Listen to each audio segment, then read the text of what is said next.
ನಾರಾಯಣಂ ಸುರಗುರುಂ ಜಗದೇಕನಾಥಂ ಭಕ್ತಪ್ರಿಯಂ ಸಕಲಲೋಕನಮಸ್ಕೃತಂಚ ತ್ರೈಗುಣ್ಯವರ್ಜಿತಮಜಂ ವಿಭುಮಾದ್ಯಮೀಶಂ ವಂದೇ ಭವಗ್ನಂ ಅಮರಾಸುರಸಿದ್ಧವಂದ್ಯಂ ನಾರಾಯಣಂ ನಮಸ್ಕೃತ್ಯ ನರಂಚೈವ ನರೋತ್ತಮಂ ದೇವೀಂ ಸರಸ್ವತೀಂ ವ್ಯಾಸಂ ತತೋ ಜಯಬುದೀರಯೇತ್. ಧರ್ಮಕ್ಷೇತ್ರೇ ಕುರುಕ್ಷೇತ್ರೇ ಸಮವೇತಾಯುತ್ಸವಃ ಮಾಮಕಾಃ ಪಾಂಡವಾಶ್ಚೈವ ಕಿಮಕುರ್ವತ ಸಂಜಯ. ಶ್ರೀ ಗುರುಭ್ಯೋ ನಮಃ. ಸಂಜಯನಲ್ಲಿ ಏನಾಯಿತೆಂದು ಕೇಳಿಕೊಂಡ ಧೃತರಾಷ್ಟ್ರನಿಗೆ ಏನಾಯ್ತಯ್ಯ ಸಂಜಯ ಅಂತ ಬಹಳ ಹತ್ತಿರದಲ್ಲಿ ತುಂಬ ಸಲುಗೆಯಿಂದ ಅರಮನೆಯ ವ್ಯಕ್ತಿಯಾಗಿ ಇರುವುದರಿಂದಲೂ ಅಂತಃಪುರದ ಖಾಸಗಿ ಭೃತ್ಯನಾದ್ದರಿಂದಲೂ ಸಂಜಯನ ಮೇಲೆ ತುಂಬ ಮಮತೆಯಿಂದ ಬಹಳಷ್ಟು ಆತ್ಮೀಯವಾಗಿ ಒಂದು ದೃಷ್ಟಿಯಿಂದ ವೈಯಕ್ತಿಕವಾಗಿ ಅನ್ನಿಸಿಕೊಳ್ಳುವಷ್ಟು. ಹಾಗಾಗಿ ವೇದವ್ಯಾಸರಲ್ಲಿ ಧೃತರಾಷ್ಟ್ರ ಕೇಳಬೇಕು ಅಂದಾಗ ನಾನು ಸಂಜಯನಲ್ಲಿ ಕೇಳುತ್ತೇನೆ ಅಂತ ಹೇಳಿಕೊಂಡು ತಾನೇ ಯುದ್ಧವನ್ನು ನೋಡಲಾರದೆ ಸಂಜಯನನ್ನು ಮಾಧ್ಯಮದಲ್ಲಿ ತಂದುಕೊಂಡಿದ್ದಾನೆ. ತನ್ನ ಆಪ್ತ ವಲಯದಲ್ಲಿ ಸಂಜಯನಾಗಬಹುದು ಎನ್ನುವ ಆಯ್ಕೆ ಅವನದ್ದೇ. ಹಾಗಾಗಿ ಸಂಜಯನಲ್ಲಿ ನೀನು ಹೇಳಬೇಕಯ್ಯ ಅಂತ ಕೇಳಿಕೊಂಡದ್ದಕ್ಕೆ ಸಂಜಯ ಮುಲಾಜಿಲ್ಲದೆ ಕಂಡ ದೃಶ್ಯಗಳನ್ನೆಲ್ಲ ಪ್ರತ್ಯಕ್ಷವಾಗಿ ಹತ್ತಿರದಲ್ಲೇ ಅವನನ್ನು ಮಾತಾಡಿಸುತ್ತಾ ಹೇಳಿದ, ನಿನಗಿಲ್ಲದ ಭಾಗ್ಯ ನಿನ್ನ ತಂದೆ ವ್ಯಾಸರಿಂದ ನನಗೆ ಸಿಕ್ಕಿತು ಅಂತ ಹೆಮ್ಮೆಯ ವಿಷಯ ಹೇಳಿದ್ದಾನೆ.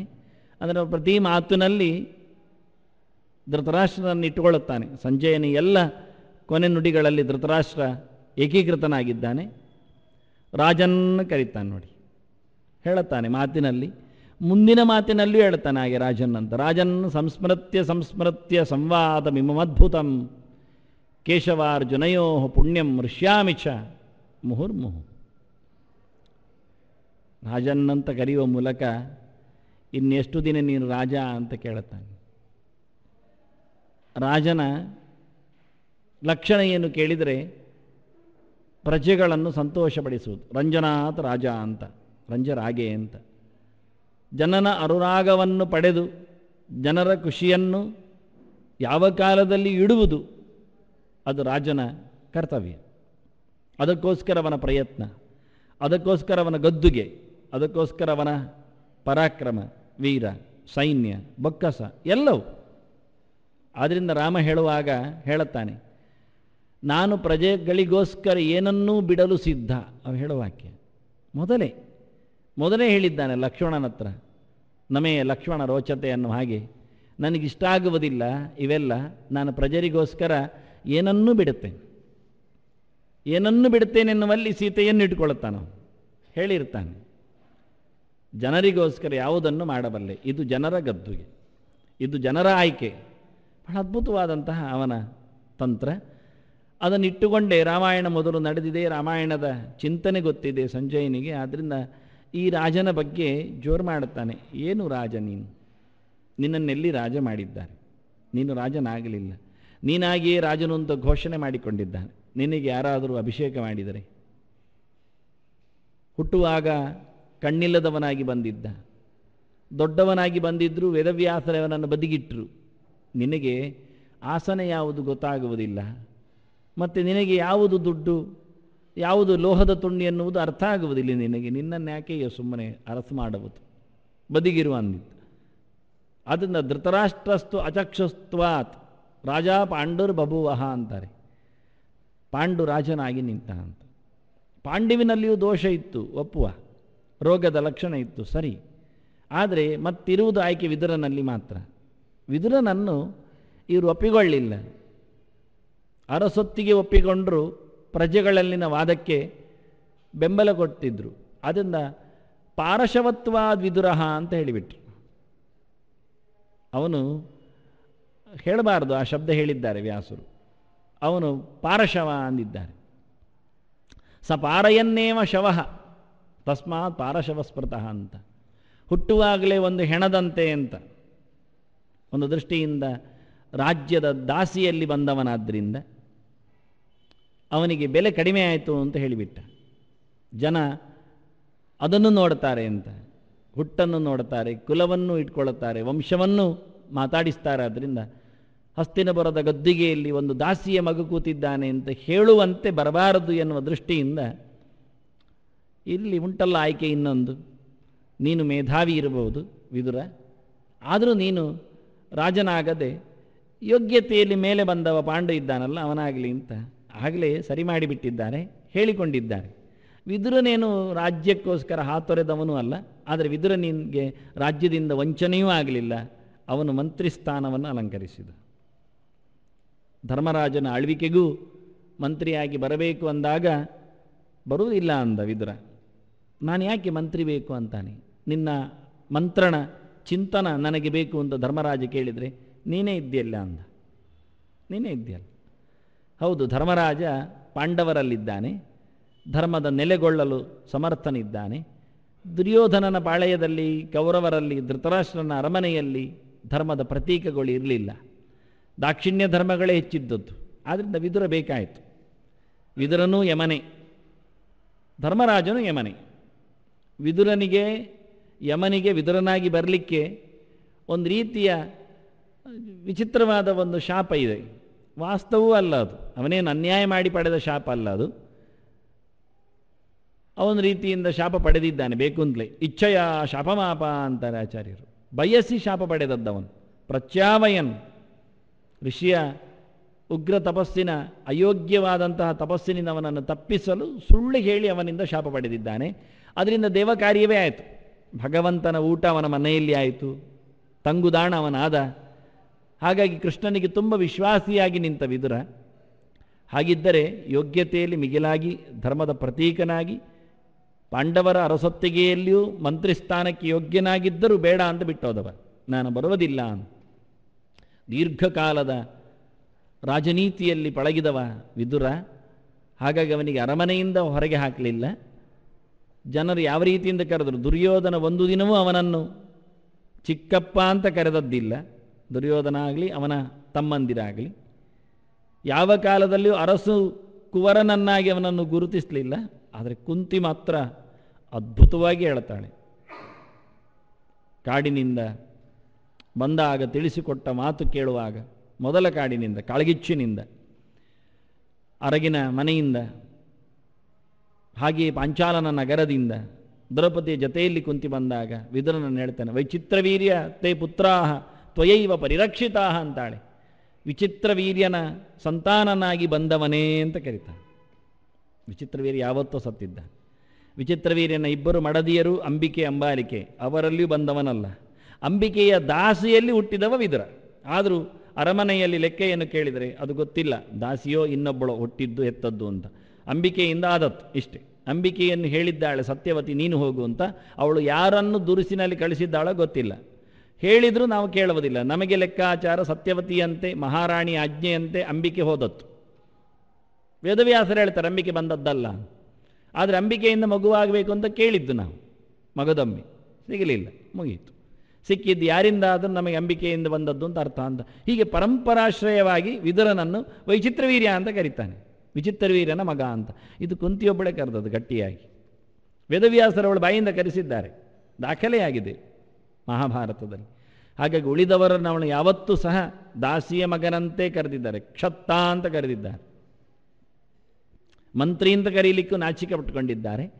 ಆದರೆ ವೇದವ್ಯಾಸರು ಅವಕಾಶ ಕೊಟ್ಟಿದ್ದಾರೆ ಬಹಳ ಚೆನ್ನಾಗಿ. ಆದ್ದರಿಂದ ಇವಾಗ ಕರೀತಾನೆ ರಾಜನ್ನಂತ ಸಂಜಯ ಬೇಕೆಂದಲೇ. ಯಾಕೆಂದರೆ ನಾನು ರಾಜನ ಸೂತ ಆಗಬೇಕು, ಅದಕ್ಕೋಸ್ಕರ ನೀನು ರಾಜ ಆಗಬೇಕು. ನೀನು ನಿಜವಾಗಿ ರಾಜ ಅಲ್ಲ, ನನಗೇನು ಸೂತತ್ವ ಹಾನಿ ಆಗುವುದಿಲ್ಲ. ನಾನು ಹಿಂದಿನ ರಾಜನದ್ದೇ ಸೂತನಿದ್ದೇನೆ, ಆದರೆ ನನ್ನನ್ನು ರಾಜಸೂತ ಅಂತ ಯಾರೂ ಕರೆಯಬಹುದು.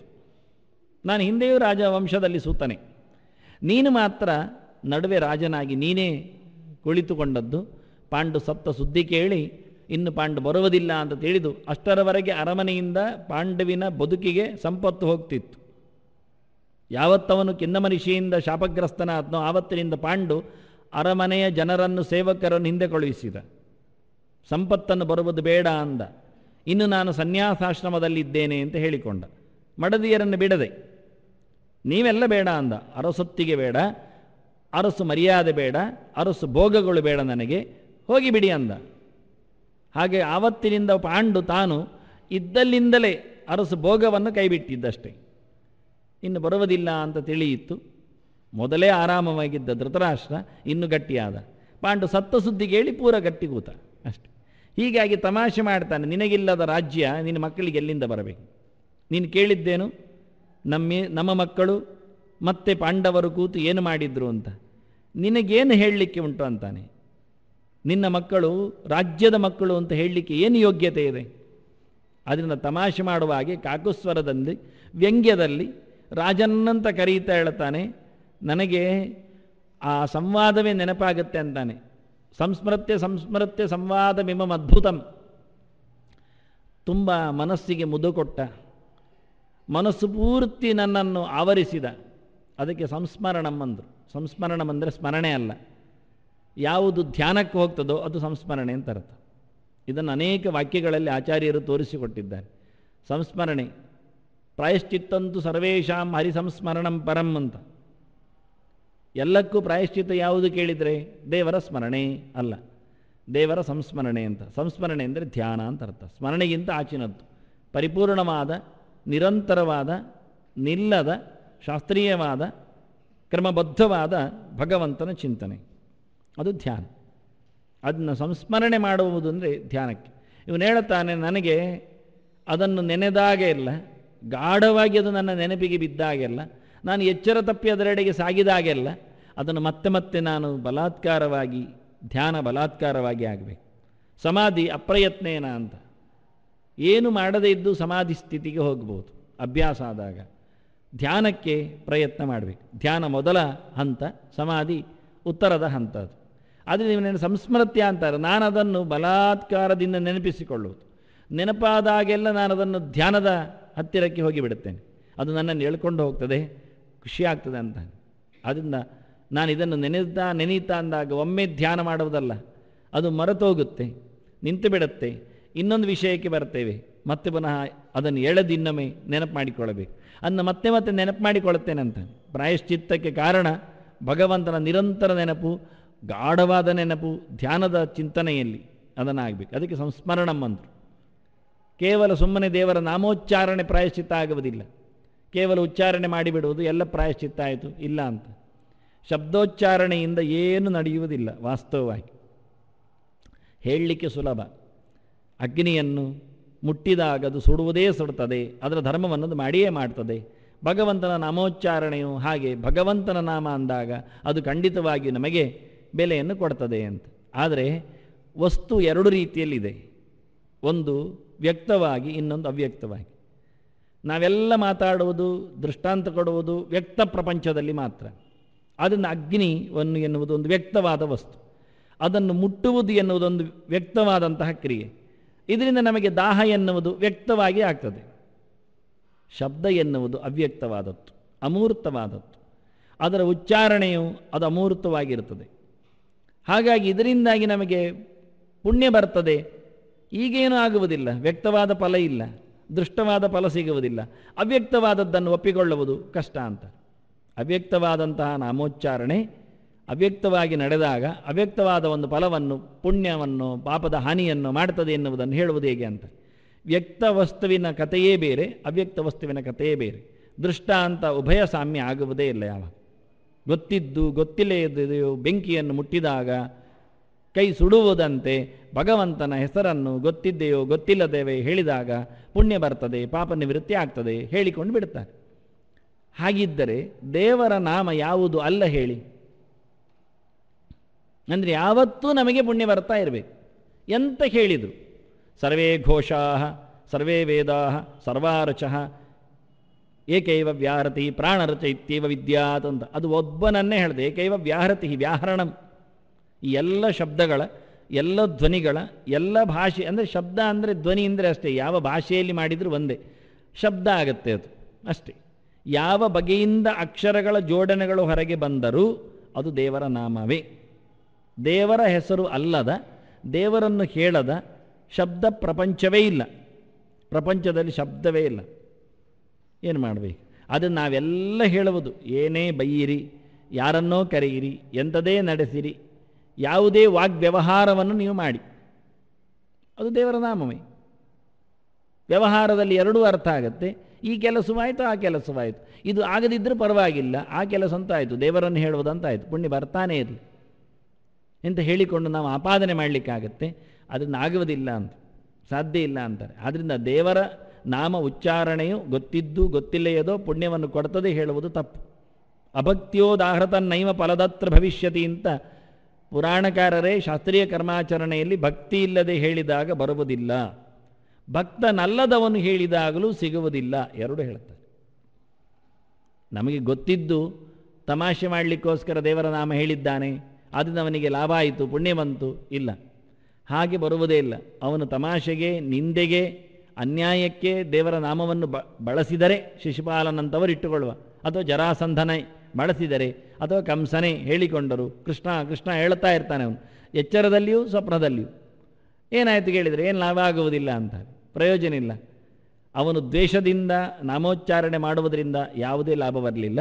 ಅದಕ್ಕೆ ಉಚ್ಚಾರಣೆಗೆ ಒಂದು ಮುಖ ತೋರಿಸಿದ್ರು, ಅಭಕ್ತಿಯೋದಾಹೃತ ಬಂದು, ಭಕ್ತಿಯಿಂದ ಉಚ್ಚಾರಣೆ ಆಗಿ ಹೇಳಿಕೆಯಲ್ಲಿ ಭಕ್ತಿ ಬರಬೇಕು. ಆ ಭಕ್ತಿ ಮೂಡುವುದು ಹೇಗೆ ಅಂದರೆ ಜ್ಞಾನಪೂರ್ವಕವಾಗಿದ್ದಾಗ ಮಾತ್ರ. ಆ ಜ್ಞಾನ ಎಲ್ಲಿಂದ ಬರ್ತದೆ ಅಂದರೆ ಶಾಸ್ತ್ರಾಧ್ಯಯನದಿಂದ ಮಾತ್ರ ಬರ್ತದೆ. ಆ ಶಾಸ್ತ್ರಾಧ್ಯಯನ ಸಿಗುವುದೆಲ್ಲಿ ಕೇಳಿದರೆ ಶ್ರವಣದಿಂದ ಮಾತ್ರ ಲಭ್ಯ. ಶ್ರವಣದಿಂದ ಹಾರಿ ಹೋಗದಂತೆ ಅದನ್ನು ಮನಸ್ಸಿನಲ್ಲಿ ತಂದುಕೊಳ್ಳುವುದನ್ನೇ ಸಂಸ್ಮರಣೆ ಅಂತ ಕರೆದ್ರು. ಅದನ್ನು ನಿರಂತರವಾಗಿ ಉಳಿಸಿಕೊಳ್ಳು. ಇದನ್ನು ಉಲ್ಲೇಖ ಮಾಡಿದವ ರಾಜನ್ ಸಂಸ್ಮೃತ್ಯ ಅಂತ. ಇಷ್ಟು ಸಾಧನೆಯ ಪ್ರಪಂಚ ಉಂಟು ಒಳಗೆ. ಅದನ್ನು ಎರಡು ಬಾರಿ ಹೇಳಲಿಕ್ಕೆ ಕಾರಣ, ಅನೇಕ ವಾರಂ ಇತ್ಯರ್ಥ ಅಂತ. ಎರಡು ಸರ್ತಿ ಹೇಳಿದರೆ, ಒಂದೇ ಸರ್ತಿ ಹೇಳಿದರೆ ಸಾಕಲ್ಲ. ಸಂಸ್ಮರಣೆ ಅಂದರೆ ನಿರಂತರವಾಗಿ ಮತ್ತೆ ಮತ್ತೆ ನೆನಪು ಮಾಡುವುದಕ್ಕೆ ಸ್ಮರಣೆ ಅಂತ ಹೆಸರು. ನನಗೆ ನೆನಪು ಬರ್ತಾ ಇರ್ತದೆ ಅಂದರೆ ಏನು ಅರ್ಥ? ನನಗೆ ನೆನಪು ಬರ್ತಾ ಹಾಗೆ ಹೇಳಬೇಕಾಗಿಲ್ಲ, ಇರ್ತದೆ ಅಂತ. ಅದು ನೆನಪು ಬರ್ತಾ ಇರ್ತದೆ ಅಂದರೆ ಎರಡು ಸರ್ತಿಯಿಂದ ಅರ್ಥ, ಸುಮಾರು ಸರ್ತಿ ಅಂತ ಅರ್ಥ. ನೆನಪು ಅಂದರೆ ಹಾಗೆ. ಆದ್ದರಿಂದ ಸಂಸ್ಮರಣೆ ಎಂದಲ್ಲಿ ಎನ್ನುವ ಉಪಸರ್ಗ ಸೇರಿಯೇ ಮತ್ತೆ ಮತ್ತೆ ಸ್ಮೃತಿಯನ್ನು ಉಲ್ಲೇಖ ಮಾಡಿದ್ರು, ಇಲ್ಲ ಅಂತ ನೀವು. ಅದಕ್ಕೆ ಸಂಸ್ಮೃತ್ಯ ಅಂತ ಎರಡು ಸರ್ತಿ ಹೇಳುವುದು ಅನೇಕ ಬಾರಿ ಹೇಳಿದ ಹಾಗೆ ಅಂತ. ಒಮ್ಮೆ ಮರೆತೋಗ್ತದೆ, ಇನ್ನೊಮ್ಮೆ ನೆನಪು ಮಾಡಿಕೊಳ್ಳುತ್ತೇವೆ.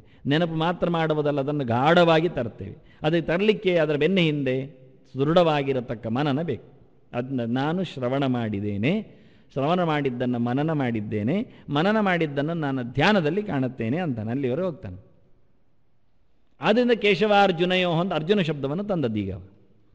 ಅರ್ಜುನ ಅಂದ್ರೇನು? ಅರ್ಜನ ಅಂದ್ರೇನು? ಅದೇ ಅರ್ಥ. ಆರ್ಜನಂ, ಕೇಶವಾರ್ಜುನ ಅಂದ್ರೆ ಅದು. ಆರ್ಜಿತ ಸೇವಾ ಅಂತ ನಮಗೆ ಗೊತ್ತುಂಟದೆ. ಆರ್ಜನ ಅಂದರೆ ವಿದ್ಯಾರ್ಜನೆ, ಧನಾರ್ಜನೆ ಎಲ್ಲ ಗೊತ್ತಿದೆ. ಸಂಪತ್ತು ಒಟ್ಟು ಮಾಡುವುದು ಅಂತ ಅರ್ಥ. ಒಟ್ಟು ಮಾಡುವುದು ಎನ್ನುವ ಅರ್ಥ. ಆದ್ದರಿಂದ ಅರ್ಜುನ ಉತ್ತಮವಾದದ್ದನ್ನು ಒಟ್ಟು ಮಾಡಿದವ ಅರ್ಜುನ, ಕಳಪೆ ಮಟ್ಟದ್ದನ್ನು ಒಟ್ಟು ಮಾಡುವವ ಅರ್ಜನ, ಅಷ್ಟೇ. ಅರ್ಜುನಕ್ಕೆ ವ್ಯತ್ಯಾಸ. ಇವು ಅಂದರೆ ಉತ್ತಮವಾದದ್ದು ಅಂತ, ಸ್ವಭಾವಕ್ಕೆ ಯೋಗ್ಯವಾದದ್ದು ಅಂತ, ಉತ್ತಮತ್ವವನ್ನು ತಂದುಕೊಡುವುದು ಅಂತ ಅರ್ಥ. ವಿಶೇಷವಾಗಿ ಊರ್ಧ್ವಗಮನಕ್ಕೆ ಕಾರಣವಾಗುವುದು ಅಂತ ಅರ್ಥ. ಅಂಥದ್ದನ್ನು ಸಂಪಾದನೆ ಮಾಡಿದರೆ ಅವನು ಅರ್ಜುನ. ಕೀಳು ಮಟ್ಟದ್ದನ್ನು, ಕೆಳಗೆ ತಳ್ಳುವುದನ್ನು, ಕೆಳಗೆ ಹಾಕುವುದನ್ನು, ಅಧೋಗತಿಗೆ ಕಾರಣವಾಗುವುದನ್ನು, ತಾಮಸ ಕೈಂಕರ್ಯಕ್ಕೆ ಸಹಾಯವಾಗುವುದನ್ನು, ಅದನ್ನು ಪಡೆದವನನ್ನು ಅರ್ಜುನ ಹೇಳುವುದಿಲ್ಲ, ಅರ್ಜುನ ಹೇಳಬಹುದು. ಆರ್ಜನ. ನಾವು ಇವತ್ತು ವಿದ್ಯಾರ್ಜನೆ ಮಾಡುತ್ತೇವೆ, ಧನಾರ್ಜನೆಯೂ ಆಗ್ತದೆ. ಅದು ಎರಡೂ ಸಹ ಉತ್ತಮ ಮಟ್ಟದ್ದಲ್ಲ. ಕಳಪೆ ಮಟ್ಟದ ವಿದ್ಯೆ, ಜನರನ್ನು ಮೋಸಗೊಳಿಸುವ, ಸ್ವಯಂ ತಾನು ಮೋಸ ಹೋಗುವ. ಭಾಳ ಚೆನ್ನಾಗಿದೆ. ನಮ್ಮ ಇವತ್ತಿನ ಲೌಕಿಕ ವಿದ್ಯೆಯಲ್ಲಿ ಇನ್ನೊಬ್ಬರಿಗೂ ಟೊಪ್ಪೆ ಹಾಕಲಿಕ್ಕೆ ಸುಲಭ, ನಮಗೂ ನಾವು ಟೊಪ್ಪೆ ಹಾಕಲಿಕ್ಕೂ ಸುಲಭ. ಸಂಪತ್ತು ಹಾಗೆ, ಶಾಖಾಯ ವಾಸ್ಯಾತ್ ಲವಣಾಯ ವಾಸ್ಯಾತ್ ಎನ್ನುವ ಹಾಗೆ ತಿಂದು ತೇಗಲಿಕ್ಕೆ ಬರ್ತದೆ, ಒಟ್ಟು ಮಾಡಿದಾಗ ಔಷಧಿಗೆ ಹೋಗ್ತದೆ. ಇನ್ನು ಉಳಿದ್ರೆ ಕಳ್ಳಕಾಕರು ದೋಚುತ್ತಾರೆ, ಅದರ ಆಚೆಗೆ ಬರುವುದಿಲ್ಲ. ಧನಾನಿ ಭೂಮವು ಹೇಳಿದಾಗೆ ದುಡ್ಡೆಲ್ಲ ಬಿಟ್ಟೇ ಹೋಗಬೇಕು. ಸಾಯುವಾಗ ಯಾರೂ ಬರುವುದಿಲ್ಲ, ದೇಹವೂ ಬರುವುದಿಲ್ಲ ಅಂತಾರೆ ಕೊನೆಗೆ. ಅದನ್ನು ಚಟ್ಟದಲ್ಲೇ ಬಿಟ್ಟು ಹೋಗಲಿಕ್ಕೆ ಉಂಟವನು.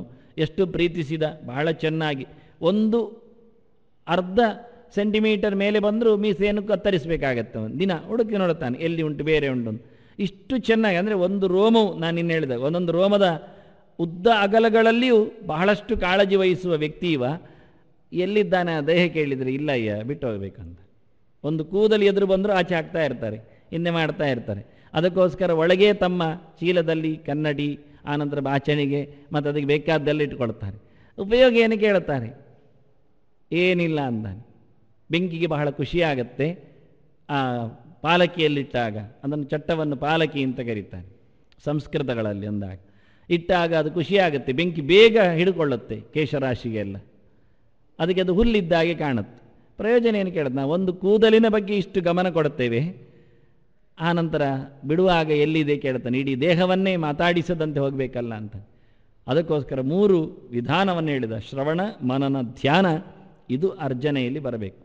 ಇದನ್ನು ಸಂಪಾದನೆ ಮಾಡಬೇಕಂದಾನೆ. ದೊಡ್ಡ ಸಂಪಾದನೆ ಬದುಕಿನಲ್ಲಿ ಏನು ಕೇಳಿದರೆ ಉತ್ತಮ ಮಟ್ಟದ ವಿಷಯಗಳ ಸಂಪಾದನೆ, ಅದು ಕಳೆದು ಹೋಗದಂತೆ ಅದರ ಜೋಪಾನವಾಗಿಡಿಸುವಿಕೆ, ಆನಂತರ ಅದನ್ನು ಆತ್ಮಸಾತ್ ಮಾಡಿಕೊಳ್ಳುವುದ. ಇದೇ ಬೇಕಾದಷ್ಟು ಒಟ್ಟು ಮಾಡಿದ್ದೇನೆ. ಪ್ರಶ್ನೆ ಕೇಳಿದಾಗ ಅದು ಪುಸ್ತಕದಲ್ಲಿದೆ, ಮತ್ತು ನಾಳೆ ನೋಡಿ ಹೇಳುತ್ತೆ. ನೀವು ಯಾವ ಪುರಾಣ ಹೇಳಿದ್ದು ಗೊತ್ತಿಲ್ಲ, ಪುಸ್ತಕದಲ್ಲಿ ಬರೆದಿಟ್ಟಿದೆ, ನೆನಪು ಮಾಡಿ ಹೇಳಲಿಕ್ಕುಂಟು. ಮತ್ತು ನೆನಪು ಮಾಡೋದೇನುಂಟು? ಪುಸ್ತಕದಲ್ಲಿ ಬರೆದಿಟ್ಟರೆ ನೆನಪು ಮಾಡಲಿಕ್ಕಿಲ್ಲ, ನೋಡಿ ಹೇಳೋದಷ್ಟು. ಮತ್ತೆ ಮುಚ್ಚಿಟ್ರೆ ಆಯಿತು, ಪ್ರಯೋಜನ ಇಲ್ಲ ಅಂತ ಧ್ಯಾನಕ್ಕೆ ತರಬೇಕು. ಅದಕ್ಕೆ ಸಂಸ್ಮೃತ್ಯ ಎನ್ನುವಲ್ಲಿ ಶ್ರವಣ ಮನನ ನಿಧಿಧ್ಯಾಸನವನ್ನು, ಜಿಜ್ಞಾಸ ಅಂದರೆ ಅದುವೇ ಅರ್ಥ. ಅಥಾತೋ ಬ್ರಹ್ಮ ಜಿಜ್ಞಾಸ ಅಂತ ಶುರು ಮಾಡ್ತಾರೆ. ಜಿಜ್ಞಾಸೆ ಅಂದರೆ ವಿಚಾರ ಮಾಡುವುದು ಅಂತ ಬಿಟ್ಟು ಹೋಗ್ತಾರೆ. ವಿಚಾರ ಪರ್ಯಾಯ ನಾಮಕಃ ಜಿಜ್ಞಾಸ ಅಂತ ಹೇಳಿಕೊಂಡು ವ್ಯಾಖ್ಯಾನ ಬರೆದು ಮುಂದುವರಿತಾರೆ. ಜಿಜ್ಞಾಸೆ ಅಂದರೆ ವಿಚಾರ ಮಾಡುವುದು ಅಂತ ಅರ್ಥ.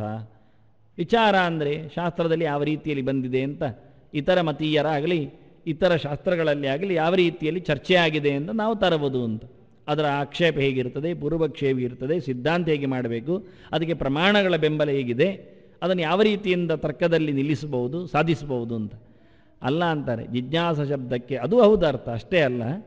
ಶ್ರವಣಂ ಮನನಂ ಧ್ಯಾನಂ ಜಿಜ್ಞಾಸೇತ್ಯ ವಿಧೀಯತೆ ಅಂತ ಪುರಾಣಕಾರರು ಉತ್ತರ ಕೊಡ್ತಾರೆ. ಜಿಜ್ಞಾಸೆ ಅಂದರೆ ಕೇಳುವುದಷ್ಟೇ ಅಲ್ಲ, ಕೇಳಿದ್ದನ್ನು ಗಟ್ಟಿ ಮಾಡಲಿಕ್ಕೆ ಪ್ರಮಾಣಗಳನ್ನು ಕೂಡಿಸುವುದಷ್ಟೇ ಅಲ್ಲ, ತರ್ಕ ಮೀಮಾಂಸ ಗ್ರಂಥಗಳ ಉಪೋದ್ಬಲಕವಾಗಿ ಉಪಸ್ತಂಭಕವಾಗಿ ಅದನ್ನು ದೃಢಗೊಳಿಸುವುದಷ್ಟೇ ಅಲ್ಲ, ಅದನ್ನು ಧ್ಯಾನದಲ್ಲಿ ಕಾಣುವುದರಲ್ಲಿ ತರಬೇಕು ಅಂತಾನೆ. ಆ ರೀತಿಯಲ್ಲಿ ಹೇಳಿದ ಸಂಗತಿಯನ್ನು ಗುಣಾತ್ಮಕವಾಗಿ ಸ್ವೀಕರಿಸಿ ಅದರಲ್ಲಿ ಭಗವಂತನ ಚಿಂತನೆ ಹೇಗೆ ಬಂತು, ಆ ಭಗವಂತ ಆ ಗುಣದಲ್ಲಿ ಹೇಗಿದ್ದಾನೆ ಅನ್ನುವುದನ್ನು ಕಾಣಲಿಕ್ಕೆ ಹೋಗಬೇಕು ಅಂತ. ಕಿವಿ ಮುಚ್ಚಿ ಕಣ್ಮುಚ್ಚಿ ಕಾಣುವ ಕತೆ ಅದು ಜಿಜ್ಞಾಸದ ಉತ್ತರಾರ್ಥ. ಆಗ ಮಂಗಳ ಆಗುವುದು. ಆಗ ಯಾರು ಮಾಡಬೇಕಾಗಿಲ್ಲ ಮಂಗಳ. ಇದು ಉಲ್ಲೇಖ ಮಾಡಲಿಕ್ಕೆ ಕೊನೆಗೆ ಸಂಜಯ ತನ್ನ ಮಂಗಳವನ್ನು ಹೇಳ್ತಾನೆ. ನನಗೆ ಮಂಗಳ ಆಗ್ತಾ ಉಂಟು ಅಂದ, ಸಂಸ್ಮೃತ್ಯ ಅಂತ. ನಾನು ಧ್ಯಾನಕ್ಕೆ ಹೋಗ್ತಾ ಇದ್ದೇನೆ, ಮತ್ತೆ ಧ್ಯಾನಕ್ಕೆ ಹೋಗ್ತಾ ಇದ್ದೇನೆ ಅವನು ಹೇಳುತ್ತೆ. ಅಂದರೆ ನೀನು ಕರಿಬೇಡ, ನೀನು ಪ್ರಯೋಜನಕ್ಕೆ ಬರುವುದಿಲ್ಲ, ನಿನಗೆ ಅರಸೊತ್ತಿಗೆ ಬೇಕು, ನಿನಗೆ ಸಿಂಹಾಸನ ಬೇಕು, ನಿನ್ನ ಮಕ್ಕಳಿಗೆ ಸಿಂಹಾಸನದ ಭೋಗ ಬೇಕು, ಅದಕ್ಕೆ ನೀನು ಬೇಕು. ಪ್ರಯೋಜನ ಏನು ಕೇಳ್ತಾನೆ?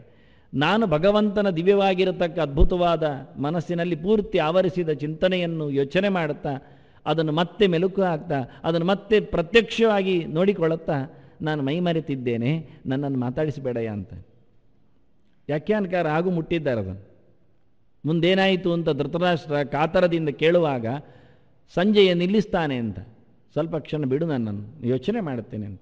ಯೋಚನೆ ಉತ್ತರಕ್ಕಲ್ಲ, ಯೋಚನೆ ದೇವರ ಯೋಚನೆ. ಅವನಿಗೆ ಭಗವಂತ ಕಾಣ್ತಾ ಇರುವಾಗ ಬಿಡುವುದಿಲ್ಲ. ಯಾವುದೋ ಒಂದು ಹಾವು ಯಾವುದೋ ಒಂದು ಬಿಲದೊಳಗೆ ಅದು ಪ್ರವೇಶ ಮಾಡ್ತಾ ಇದ್ರೆ, ಇನ್ನೇನು ಬಾಲ ಮಾತ್ರವೋ ಇನ್ನೊಂದು ಚೂರ ಇದ್ದರೆ, ಯಾರೋ ಮಧ್ಯೆಯಲ್ಲಿ ಏನೋ ಮಾತಾಡಿದರೆ, ತಡಿಯೋ ಸ್ವಲ್ಪ ತಡಿ, ಬಾಲ ಮಾತ್ರ ಉಂಟು ತಡಿಯಂತೆ. ಅವನಿಗೆ ಗೊತ್ತಾಗೋದಿಲ್ಲ ಅದು ಬಾಲ ಮಾತ್ರ ಉಂಟು ಏನು ಅಂತ ಗೊತ್ತುಂಟ. ಇನ್ನೂ ಮಾತಾಡಿದರೆ ತಡಿಯೋ ಸ್ವಲ್ಪ ಅಂತೇವೆ. ನಮಗೆ ಅದೇ ವಿಶೇಷ. ಅದು ಎಲ್ಲಿ ಹೋಗುತ್ತೆ? ಅದು ಬಿಲದೊಳಗೆ ಹೋದದ್ದು ಮತ್ತೆ ಅಲ್ಲೇ ಕೂತ್ಕೊಳ್ತದೋ ಹೊರಗೆ ಬರುತ್ತೋ? ಅದು ಬಾಲ ಮಾತ್ರ ಹೋದದ್ದು, ತಲೆ ಉಂಟೋ ಇಲ್ವೋ ಅಲ್ಲಿ? ನಮ್ಮ ತಲೆಯಲ್ಲಿ ತಿರುಗ್ತಾ ಇರ್ತದೆ ಹಾವು. ಹಾಗೆ ವಿಶೇಷ ವಸ್ತುಗಳ ಹತ್ತಿರ ನಮ್ಮ ತಲೆ ನಿಂತಾಗ ಹೊರಗಿನ ಪ್ರಪಂಚವನ್ನು ನಾವು ಮುಚ್ಚುತ್ತೇವೆ, ನಿಲ್ಲಿಸ್ತೇವೆ, ತಡಿತೇವೆ. ಹಾಗೆ ಅಂದಿದ್ದಾರೆ ಇವನು. ಸಂಸ್ಮೃತ್ಯ ಅಂತ ಅವನು ಮತ್ತೆ ಮತ್ತೆ ನೆನಪು ಮಾಡಿಕೊಳ್ಳಲಿಕ್ಕೆ ನೆನಪು ಮಾಡಿದ, ಆಯ್ತಲ್ಲ, ಆಗಲಿಲ್ಲ, ನೀನು ಮತ್ತೆ ಎಚ್ಚರಿಸಿದಿ, ಸರಿಯಾಗಲಿಲ್ಲ, ಇನ್ನೊಮ್ಮೆ ನೆನಪು ಮಾಡ್ತೇನೆ. ಮುಂದುವರಿಕೆ. ಕೆಲವರು ನಿದ್ದೆ ಮಾಡುವಾಗ ಸ್ವಪ್ನ ಕಾಣುತ್ತಾರೆ, ಅದು ಎಚ್ಚರಾಗಿ ಬಿಡುತ್ತದೆ, ಸ್ವಪ್ನದಿಂದಲೇ ಎಚ್ಚರ ಆಗುತ್ತೆ, ಮತ್ತೆ ಪುನಃ ನಿದ್ದೆ ಮಾಡಿ. ಯಾಕೆ ಮುಂದುವರಿಕೆ ಏನಾಯ್ತು ನೋಡುವ ಅಂತ. ಈ ಮುಂದುವರಿಕೆ ಬರುತ್ತೆ, ಬರೋದಿಲ್ಲ ಅಲ್ಲ, ಹೆಚ್ಚಿನವರಿಗೆ ಬರುತ್ತೆ ಮುಂದುವರಿಕೆ. ನಿದ್ದೆ ಆಗಲೇ ಹೋದರೆ ಇನ್ನೇನಾಯಿತು? ಯಾಕೆಂದರೆ ಅವರು ಸ್ವಪ್ನವನ್ನೇ ಕಾಣಲಿಕ್ಕೆ ಬಯಸಿ ಹೋಗ್ತಾರೆ, ನಿದ್ದೆ ಮಾಡಲಿಕ್ಕೆ ಹೋಗೋದಿಲ್ಲ. ಆದರೆ ಸ್ವಪ್ನ ಅವರ ಯೋಚನೆಯಂತೆ ಮುಂದುವರಿತದೆ, ಅವರನ್ನು ಎಳ್ಕೊಂಡು ಹೋಗ್ತದೆ. ಹಾಗೆ ಸ್ವಪ್ನ ಬಲಾತ್ಕಾರದಿಂದ ಜೀವ ತಾನು ಒಂದು ರೀತಿಯ ವಾಸನೆಯಿಂದ ನೋಡುವಂತೆ, ಇದು ವಾಸನಾತೀತವಾಗಿ ಭಗವಂತನ ಧ್ಯಾನ ವಿಷಯದಿಂದ ಕಾಣುವ ವ್ಯವಸ್ಥೆ. ಇದು ಒಂದು ರೀತಿ ಎಚ್ಚರದ ಸ್ವಪ್ನ, ಸ್ವಪ್ನಕ್ಕಿಂತ ಆಚೆದ್ದು ಅಸ್ವಪ್ನಂ ಅಂತಾರೆ. ಇದು ಸ್ವಪ್ನ ಅಲ್ಲ, ಇದು ಮೂರ್ಛೆ ಅಲ್ಲ, ಇದು ನಿದ್ರೆ ಅಲ್ಲ, ಅನಿದ್ರಂ ಅಂತಾರೆ. ಅದರ ಆಚೆದ್ದು ಧ್ಯಾನ ಅಂತ. ಹಾಗಾಗಿ ಆ ಧ್ಯಾನದಲ್ಲಿ ಇವ ಒಂದೊಮ್ಮೆ ಹೊರಗೆ ಬಂದಾಗಲೂ ಮಗದೊಮ್ಮೆ ಎಚ್ಚರದಿಂದ ಮತ್ತೊಮ್ಮೆ ಧ್ಯಾನಕ್ಕೆ ಹೋಗ್ತಾ ಇದ್ದಾನೆ. ಆದ್ದರಿಂದ ರಾಜನನ್ನು ಮಾತಾಡಿಸಿ ನಿಲ್ಲಿಸ. ರಾಜನ್ ಸಂಸ್ಮೃತ್ಯ, ರಾಜನ್ ಸಂಸ್ಮೃತ್ಯ ಅಂತಾನೆ. ತಡಿಯ ಮಧ್ಯದಲ್ಲಿ ಹೇಳ್ತಾನೆ, ನಿಲ್ಲ ನಿಲ್ಲ ಅಂತ. ನಿನಗೆಂತ ರಾಜ್ಯ ಅಲ್ವಾ, ಉಂಟಲ್ಲ, ಕೂತ್ಕೋ ಅಂತಾನೆ, ಸುಮ್ಮನೆ ಇರು ಅಂತಾನೆ. ಅದನ್ನು ಒಂದು ರೀತಿಯ ತಮಾಷೆ ಮಾಡ್ತಾ ಧೃತರಾಷ್ಟ್ರನಿಗೆ ನನಗೆ ದೇವರು ಇಷ್ಟ ಆಗಿದ್ದಾನೆ ಅಂತಾನೆ. ಸಂವಾದಮಿಮಂ ಅದ್ಭುತಂ ಕೇಶವಾರ್ಜುನಯೋ. ಅದು ಯಾರು ಮಾತಾಡಿದ್ದು ಅಂದಾಗ ಇಲ್ಲಿ ಬೇರೆ ಶಬ್ದ ಹಾಕಿದ, ಹಿಂದೆ ಒಂದು ಶಬ್ದ ಹಾಕಿದ್ದ ವಾಸುದೇವಸ್ಯ ಪಾರ್ಥಸ್ಯ ಅಂತ ಭಾಳ ಚೆನ್ನಾಗಿ ಹೇಳಿದ. ಇಲ್ಲಿ ಹೇಳ್ತಾನೆ ಇದು ಕೇಶವಾರ್ಜುನರದ್ದು ಅಂತ. ಕೇಳಿದವನು ಸಂಪಾದನೆ ಮಾಡಿಕೊಂಡ, ಆಯ್ತಲ್ಲ, ನಿನಗೇನಾಯಿತು? ನನಗೂ ಸಂಪಾದನೆ ಆಯಿತು ಅಂತಾನೆ ಸಂಜೆ. ನಿನಗಿಲ್ಲ, ನಿನಗೆ 0 ಅಂತ. ನೀನು ಸುಮ್ಮನೆ ನನ್ನ ಹತ್ರ ಕೇಳಿದ್ದು ಮಾತ್ರ. ಇಷ್ಟು ಕೇಳಿದ ಧೃತರಾಷ್ಟ್ರನು ಏನು ಲಾಭ ಆಗಲಿಲ್ಲ.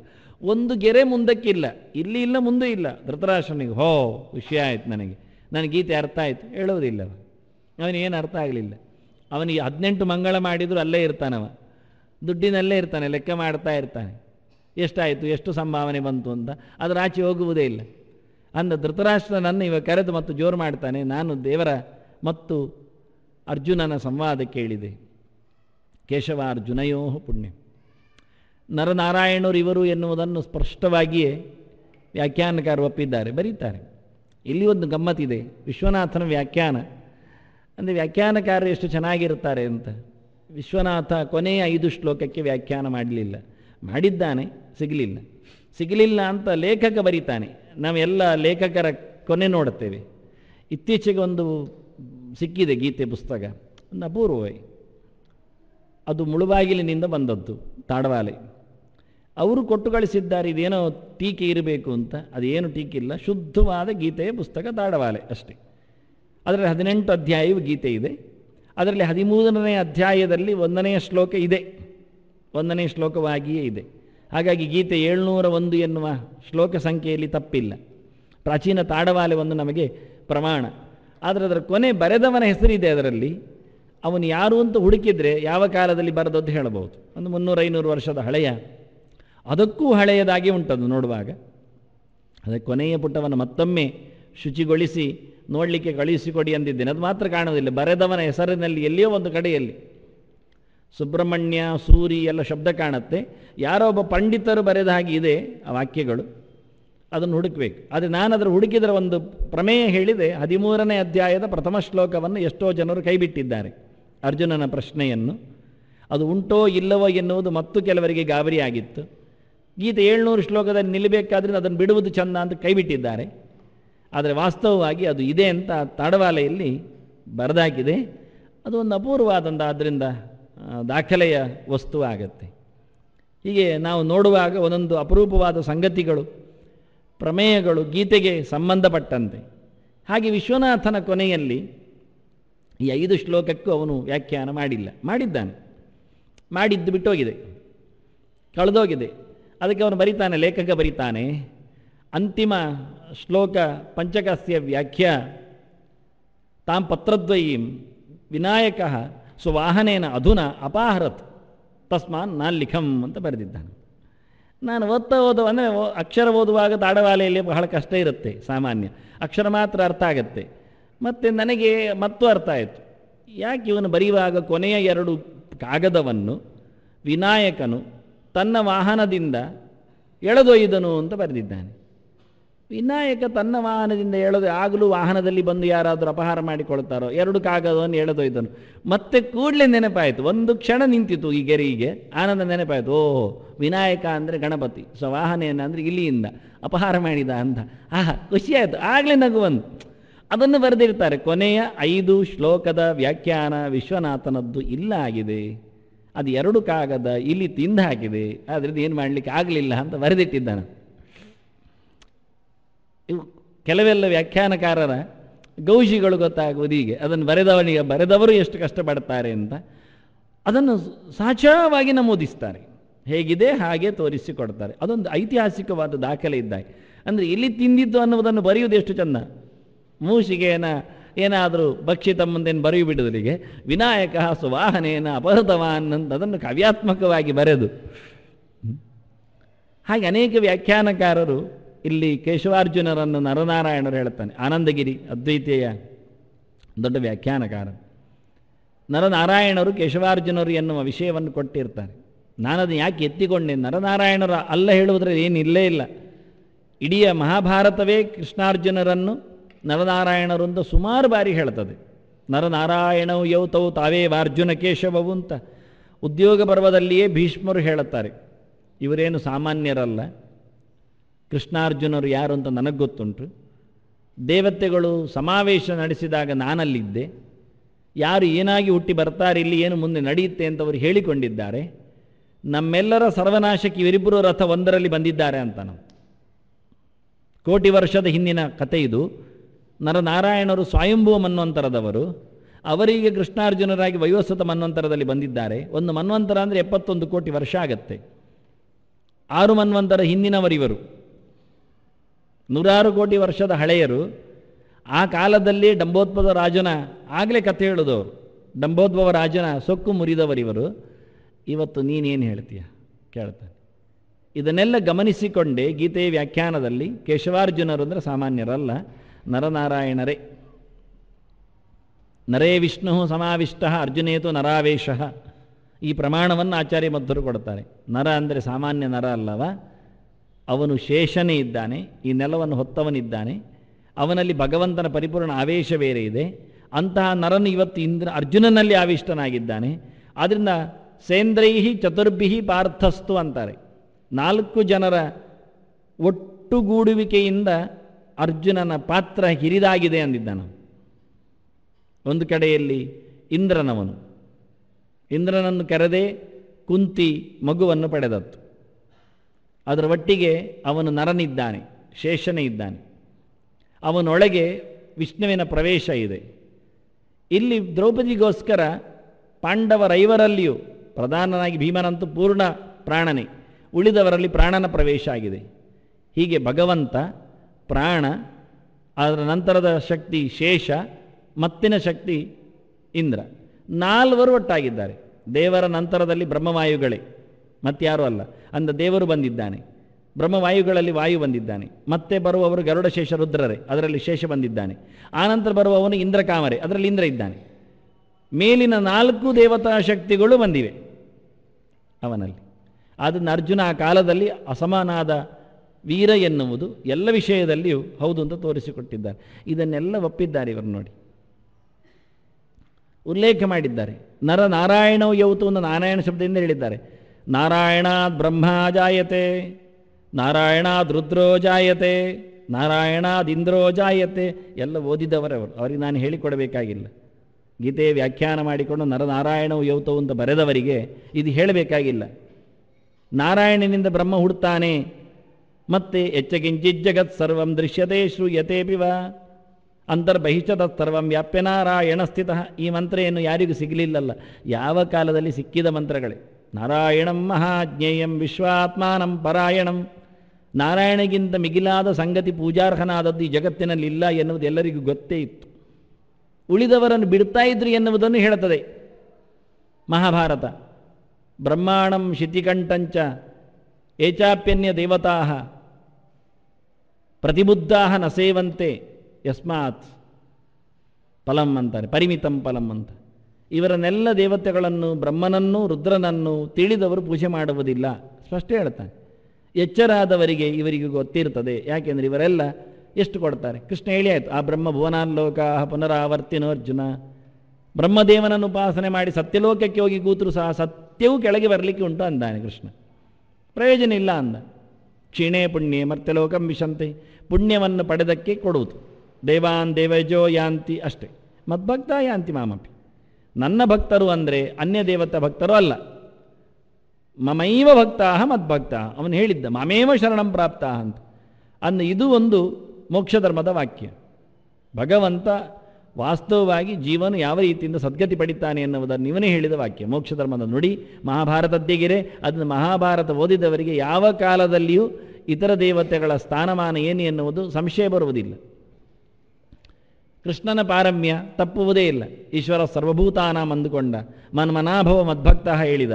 ಈಶ್ವರ ಸರ್ವಭೂತಾನ ಹೇಳಿದ ಎಲ್ಲ ಸಂಗತಿಗಳು ಪತ್ರಂ ಪುಷ್ಪಂ ಫಲಂ ತೋಯಂ. ಯಾವ ಸಾಧನೆಗಳನ್ನು ಕೃಷ್ಣನ ವಿಷಯದಲ್ಲಿ ನಿರಾಕರಣೆ ಮಾಡಲಿಕ್ಕೆ ಆಗುವುದಿಲ್ಲ, ಯಾರಿಗೂ ಆಗುವುದಿಲ್ಲ, ಯಾವ ಪೂಜಕನಿಗೂ ಸಾಧ್ಯ ಇಲ್ಲ. ಆದರೂ ಯಾಕೆ ಇಷ್ಟು ಎಲ್ಲ ಒಟ್ಟು ಸೇರಿದ ಮಿಶ್ರ ಧರ್ಮಗಳು ನಡೀತವೆ ಎನ್ನುವುದು ಗೊತ್ತಿಲ್ಲ. ನಾರಾಯಣನ ಪ್ರಾಧಾನ್ಯ ಅದೇ ಕೃಷ್ಣನ ಪ್ರಾಧಾನ್ಯ. ನಾರಾಯಣ ಕೃಷ್ಣನೇ ಅಂದಿದ್ದಾಗ ಅದರಲ್ಲಿ ಮತ್ತೇನು ವ್ಯತ್ಯಾಸ ಮಾಡಲಿಕ್ಕುಂಟು? ನಾರಾಯಣನನ್ನು ಬೇರೆ ಮಾಡಲಿಕ್ಕಿಲ್ಲ, ನಾರಾಯಣನಿಗೆ ಮತ್ತೆ ಬ್ರಹ್ಮೈಕ್ಯ ಹೇಳಲಿಕ್ಕಿಲ್ಲ, ಆಗುವುದಿಲ್ಲ. ನಾರಾಯಣ ಎನ್ನುವುದೇ ದೇವರು ಅಂದಿದ್ದಾಗ ಮತ್ತೆ ಅವನು ಅಖಂಡ ಬ್ರಹ್ಮನಲ್ಲಿ ಐಕ್ಯ ಆಗುವುದನ್ನೆಲ್ಲ ಹೇಳುವುದು ಹೇಗೆ? ಯಾವ ಕಾಲದಲ್ಲಿ ಆ ಗೆರೆಗಳಿಲ್ಲ. ನಾರಾಯಣದಿಂದ ಬ್ರಹ್ಮನ ರುದ್ರನ ಹುಟ್ಟನ್ನು ಹೇಳಿರುವಾಗ ಇವರೆಲ್ಲರ ಲಯ ಅಲ್ಲಿ ಆಗ್ತದೆ ಹೇಳುವಾಗ, ಪುರುಷ ಸೂಕ್ತದಲ್ಲಿ ವಿರಾಟ್ ಪುರುಷನ ಭಗವಂತನ, ಅದಕ್ಕೆ ನಾರಾಯಣ ಋಷಿ ಅಂತ ಅವರೆಲ್ಲ ಹೇಳುವುದೇ ಹಾಗೆ. ಅಂತರ್ಯಾಮಿ ಋಷಿ ಅಂತ ನಾವೆಲ್ಲ ಹೇಳಿದರೆ ವಾಸ್ತವವಾಗಿ ನಾರಾಯಣ ಋಷಿ ಅಂತಲೇ ಪುರುಷ ಸೂಕ್ತಕ್ಕೆ ಹೇಳುವುದು. ಭಗವಂತನೇ ಕಂಡ ತನ್ನ ರೂಪದ ಚಿಂತನೆ. ಪ್ರಳಯದಲ್ಲಿ ನಿಂತವನು ಅವನೇ, ಸೃಷ್ಟಿಯಲ್ಲಿ ಆರಂಭದಲ್ಲಿ ಸೃಷ್ಟಿಗೊಳಿಸುವವನವನು, ತನ್ನ ನಾಭಿಕಮಲದಿಂದಲೇ ವಿರಾಟ್ ಬ್ರಹ್ಮಾಂಡವನ್ನು ಸೃಷ್ಟಿ ಮಾಡ್ತಾನೆ. ಅವನು ನಾಶನಾಗುವುದಿಲ್ಲ. ಹಾಗಾದರೆ ಅಖಂಡನಾದ ಏಕೈಕವಾದ ಒಂದು ಬ್ರಹ್ಮ ಯಾಕೆ ಬೇಕು? ಈಗ ಎಂತ ಮಾಡದೇ ಇರುವ ಒಂದು ಬ್ರಹ್ಮ, ಎಲ್ಲಿಯೂ ಇಲ್ಲದ ಸಂಗತಿ ಯಾಕೆ ಬೇಕು ನಮಗೆ? ಸೃಷ್ಟಿ ಮಾಡುವುದು ಇವನೇ, ನಾರಾಯಣನೇ. ಪ್ರಳಯ ಮಾಡುವುದು ನಾರಾಯಣನೇ. ಅವನೊಬ್ಬನೇ ಸಾಕಲ್ಲ. ಏಕೋ ನಾರಾಯಣಾಸೀನ ಬ್ರಹ್ಮಾನೇ ಶಾನಃ ಅಂತ ಎಲ್ಲಿಯಾದರೂ ಇವನನ್ನು ಬಿಟ್ಟೊಂದು ಅಖಂಡವಾದ ಏನೂ ಇಲ್ಲದ ಒಂದು ಬ್ರಹ್ಮನನ್ನು ಹೇಳಿದೆಯೋ? ಇಷ್ಟೆಲ್ಲ ಅವರೇ ಸ್ಪಷ್ಟ ಹೇಳಿಕೊಂಡು ಗೀತೆಯಲ್ಲಿ ತಿಳಿಸಿ ಮತ್ತು ಯಾಕೆ ಇಂಥ ಸಿದ್ಧಾಂತಗಳನ್ನು ಪ್ರತಿಪಾದಿಸ್ತಾರೆ ಅಂದರೆ ಕೇವಲ ಮೋಹನಾಯ ದುರಾತ್ಮನ. ಎರಡು ಶಬ್ದ ಇದೆ. ಮೋಹನಾಯ ದುರಾತ್ಮನ, ಕೆಟ್ಟವರನ್ನು ವಂಚನೆ ಮಾಡಲಿಕ್ಕೆ ಹೇಳುವುದು ಅಂತ ಅವರ ತಾತ್ಪರ್ಯ. ಈಗ ವಂಚಿತರಾದರೆ ನಾವು ಕೆಟ್ಟವರು ಅಂತ ಅರ್ಥ ಅಷ್ಟೇ, ಮತ್ತೇನಲ್ಲ. ಮೋಹನಾಯ ಅಷ್ಟೇ ಹೇಳಿದರೆ ಮುಗಿದೋಗ್ತಿತ್ತು. ಅದು ಬೇಕು ಅಂತಲೇ ತಲೆ ಕೆಡಿಸ್ಲಿಕ್ಕೆ ಹೇಳಿದರೆ ಪರವಾಗಿಲ್ಲಯ್ಯ ಹೇಳ್ಬೋದಿತ್ತು, ಸರಿ ಆಗ್ತದೆ ಅಂತ ತಿಳ್ಕೊಳ್ಳು. ಇವನು ಹೇಳ್ತಾನೆ ಕೆಟ್ಟವರ ತಲೆ ಕೆಡಿಸ್ಲಿಕ್ಕೆ ಅಂತ. ದುರಾತ್ಮನ, ಯಾರು ಆತ್ಮತಃ ಸ್ವಭಾವತಃ ದುರುಳರಿದ್ದಾರೋ, ಧೂರ್ತರಿದ್ದಾರೋ, ತಾಮಸರಿದ್ದಾರೋ, ರಾಜಸರಿದ್ದಾರೋ ಅವರನ್ನು ಮಾರ್ಗದಿಂದ ಚ್ಯುತಿ ಮಾಡಲಿಕ್ಕೆ ಇಂತಹ ಮಾತುಗಳನ್ನೆಲ್ಲ ಅವರು ಕೊಡ್ತಾರೆ ಅಂತ. ಅದರಿಂದ ಸ್ಪಷ್ಟವಾಗಿ ಕೇಶವ ಶಬ್ದವು ಕ ಅಂದರೆ ಚತುರ್ಮುಖ, ಈಶ ಅಂದರೆ ರುದ್ರದೇವ, ಇವರಿಬ್ಬರನ್ನು ನಿಯಮಿಸುವವ ಅಂತೇಳಿದ.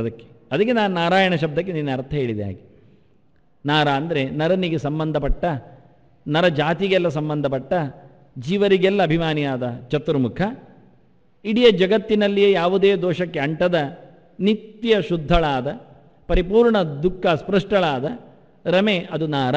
ಅದು ನಾರಾಯಣ ಅಂದರೆ ಬ್ರಹ್ಮ ರುದ್ರಾರಿಗಿಂತ ಭಿನ್ನನಾಗಿದ್ದಾನೆ, ಎತ್ತರದಲ್ಲಿದ್ದಾನೆ ಎನ್ನುವ ಅರ್ಥ. ಅದನ್ನೇ ಕೇಶವ ಶಬ್ದ ಹೇಳ್ತದೆ. ಹಿರಣ್ಯಗರ್ಭ ಕಪ್ರೋಕ್ತಃ ಈಶ ಶಂಕರೇವಚ ಸೃಷ್ಟ್ಯಾದಿನ ವರ್ತಯಿತವು, ಇದನ್ನು ಉಲ್ಲೇಖ ಮಾಡುತ್ತಾ ಇದ್ದ. ಸಂಜೆಯ ಧೃತರಾಷ್ಟ್ರನಿಗೆ ಹೇಳುವಾಗ ನಾನು ಕೇಳಿದ್ದು ಯಾವನೋ ಒಬ್ಬ ಉಪದೇಶಕ ಹೇಳಿದ್ದನ್ನಲ್ಲ, ಯಾರೋ ಒಬ್ಬ ದಾರ್ಶನಿಕನಿಂದ ನಾನು ಕೇಳಿದ್ದಲ್ಲ, ಯಾವುದೋ ಒಂದು ಪೀಠಾಧಿಪತಿಯ ಸಂದೇಶ ಅಲ್ಲದು.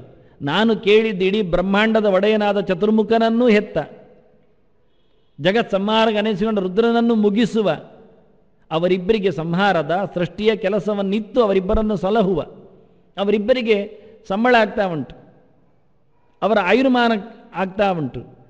ಪ್ರತಿಯೊಂದು ಕೆಲಸದಲ್ಲಿ ಅವರು ತೊಡಗುವುದನ್ನು ದೇವರು ನೋಡ್ತಾ ಇದ್ದಾರೆ, ಪ್ರತ್ಯಕ್ಷವಾಗಿ ಕೈಗೊಮ್ಮುತ್ತಾ ಇದ್ದಾರೆ ಅವರ ಸೇವೆಯನ್ನು.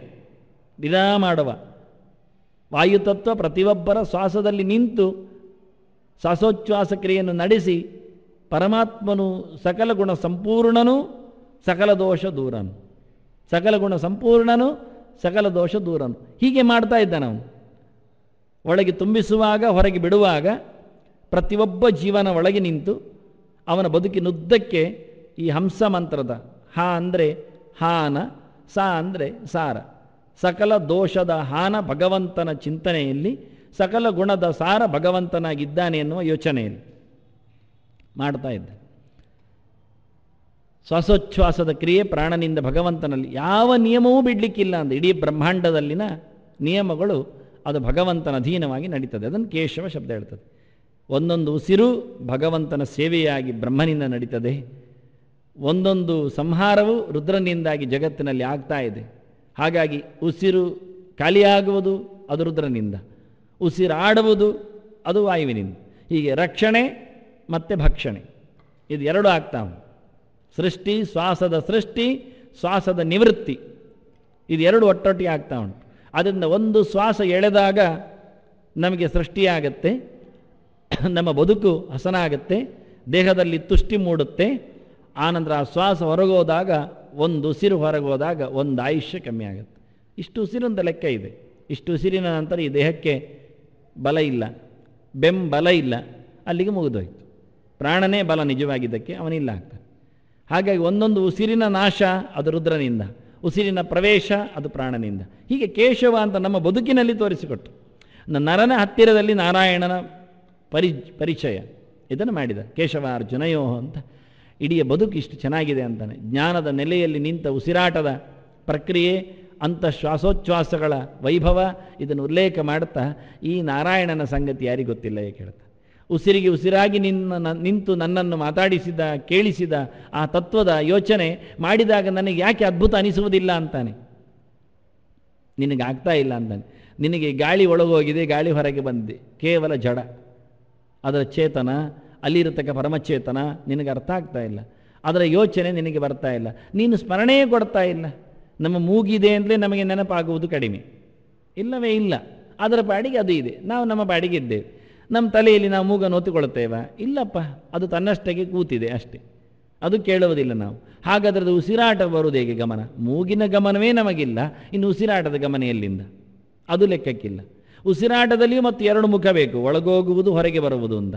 ಆಗ ಒಳಗೋದಾಗ ಮತ್ತೆ ಯೋಚನೆ ಬರಬೇಕು ಪ್ರಾಣನ ಕೈಂಕರ್ಯ, ಹೊರಗೋದಾಗ ಮತ್ತೆ ಯೋಚನೆ ಬರಬೇಕು ರುದ್ರನ ವೈಭವ. ಎಲ್ಲಿ ಆಗ್ತದೆ? ಅಷ್ಟೊತ್ತಿಗೆ ಸಾಕಾಗುತ್ತೆ. ಅದು ಒಂದು ಉಸಿರಾಟಕ್ಕೆ ಮಾಡ್ಬೋದು, ಮತ್ತು ಎರಡನೇ ಬೇರೆ ಮಾಡಿಸಬೇಕು.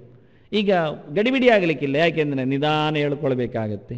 ಸೃಷ್ಟಿಯೇ ಇರಲಿ, ಪೂರಣವೇ ಇರಲಿ, ಮತ್ತೆ ಸಂಹಾರ ಆಗತ್ತೆ, ನಿಧಾನ ಹೋಗಲಿ, ಪೂರ ಹೋಗುವುದು ಬೇಡ ಶ್ವಾಸ. ಮತ್ತೆ ಯೋಚನೆ ಮಾಡ್ತಾ ಬಂದರೆ ನಾವು ಬೇಗ ಸಾಯ್ತೇವೆ ಕಾಣುತ್ತೆ ಎಂದು ಅನಿಸಿಕೊಳ್ಳುತ್ತೆ. ಮತ್ತೆ ನಿಧಾನ ಆಗುತ್ತೆ, ಆಗ ಬೇಗ ಸಾಯುವುದಿಲ್ಲ, ಚೆನ್ನಾಗಿರುತ್ತೆ. ಉಸಿರಿನ ಮೇಲೆ ಗಮನ ಕೊಟ್ಟಾಗ ಪ್ರಾಣವಾಯುವನ್ನು ನಿಲ್ಲಿಸಲಿಕ್ಕೆ ಬರುತ್ತೆ, ಸ್ತಬ್ಧಗೊಳಿಸಲಿಕ್ಕೆ ಬರ್ತದೆ, ಸ್ತಂಭನ ಮಾಡಲಿಕ್ಕೆ ಬರ್ತದೆ. ಅದರ ಅಭ್ಯಾಸ ಇಲ್ಲ. ಅದಕ್ಕೆ ಇವನು ಹೇಳಿದ ಸಂಸ್ಮೃತ್ಯ ಅಂದ, ನಾನು ನೆನಪನ್ನು ಮಾಡಿಕೊಳ್ಳುವುದರಲ್ಲಿ ನೆನಪಾಗಿದ್ದೇನೆ ಅಂತ. ಹೆಚ್ಚು ಯೋಚನೆ ಮಾಡುತ್ತೇನೆ. ಯಾಕೆ? ದೇವರೇ ಮತ್ತ ಸ್ಮೃತಿ ಜ್ಞಾನಂ ಅಪೋಹನಂಚ ಹಿಂದೆ ತಂದಿದ್ದಾನವನು. ವ್ಯಾಸಪ್ರಸಾದ ಸಂಸ್ಮೃತ್ಯ ಅಂತ ರಾಜನ್ ಅಂತಾನೆ. ನನಗೆ ವೇದವ್ಯಾಸರ ಅನುಗ್ರಹ ಇದೆ, ಅದನ್ನು ನೆನಪು ಮಾಡಲಿಕ್ಕೆ ಅವರ ಅನುಗ್ರಹ ಉಂಟು ಅಂತಾನೆ. ಮತ್ತೆ ಮತ್ತೆ ಅದನ್ನು ಗಾಢವಾಗಿ ಆಳದಲ್ಲಿ ನೆನಪು ಮಾಡಿಸಿಕೊಳ್ಳಲಿಕ್ಕೆ ಬರುತ್ತೆ. ಅದು ದೇವರು ಕೊಟ್ಟ ದೊಡ್ಡ ಕೊಡುಗೆ ಅಂತಾನೆ. ಸ್ಮೃತಿ ಪಟಲ ಚೆನ್ನಾಗಿ ಕೆಲಸ ಮಾಡುವುದು, ಸ್ಮರಣದ ಅಂಗಳದಲ್ಲಿ ಭಗವಂತನ ಪ್ರತಿಷ್ಠೆ. ಹಾಗಾಗಿ ಕೇಶವಾರ್ಜುನಯೋ ಅವರಿಬ್ಬರ ಮಾತು ಅವರಿಬ್ಬರ ಜತೆಯಲ್ಲಿ ಕೂತಿದೆ ಅಂತಾನೆ.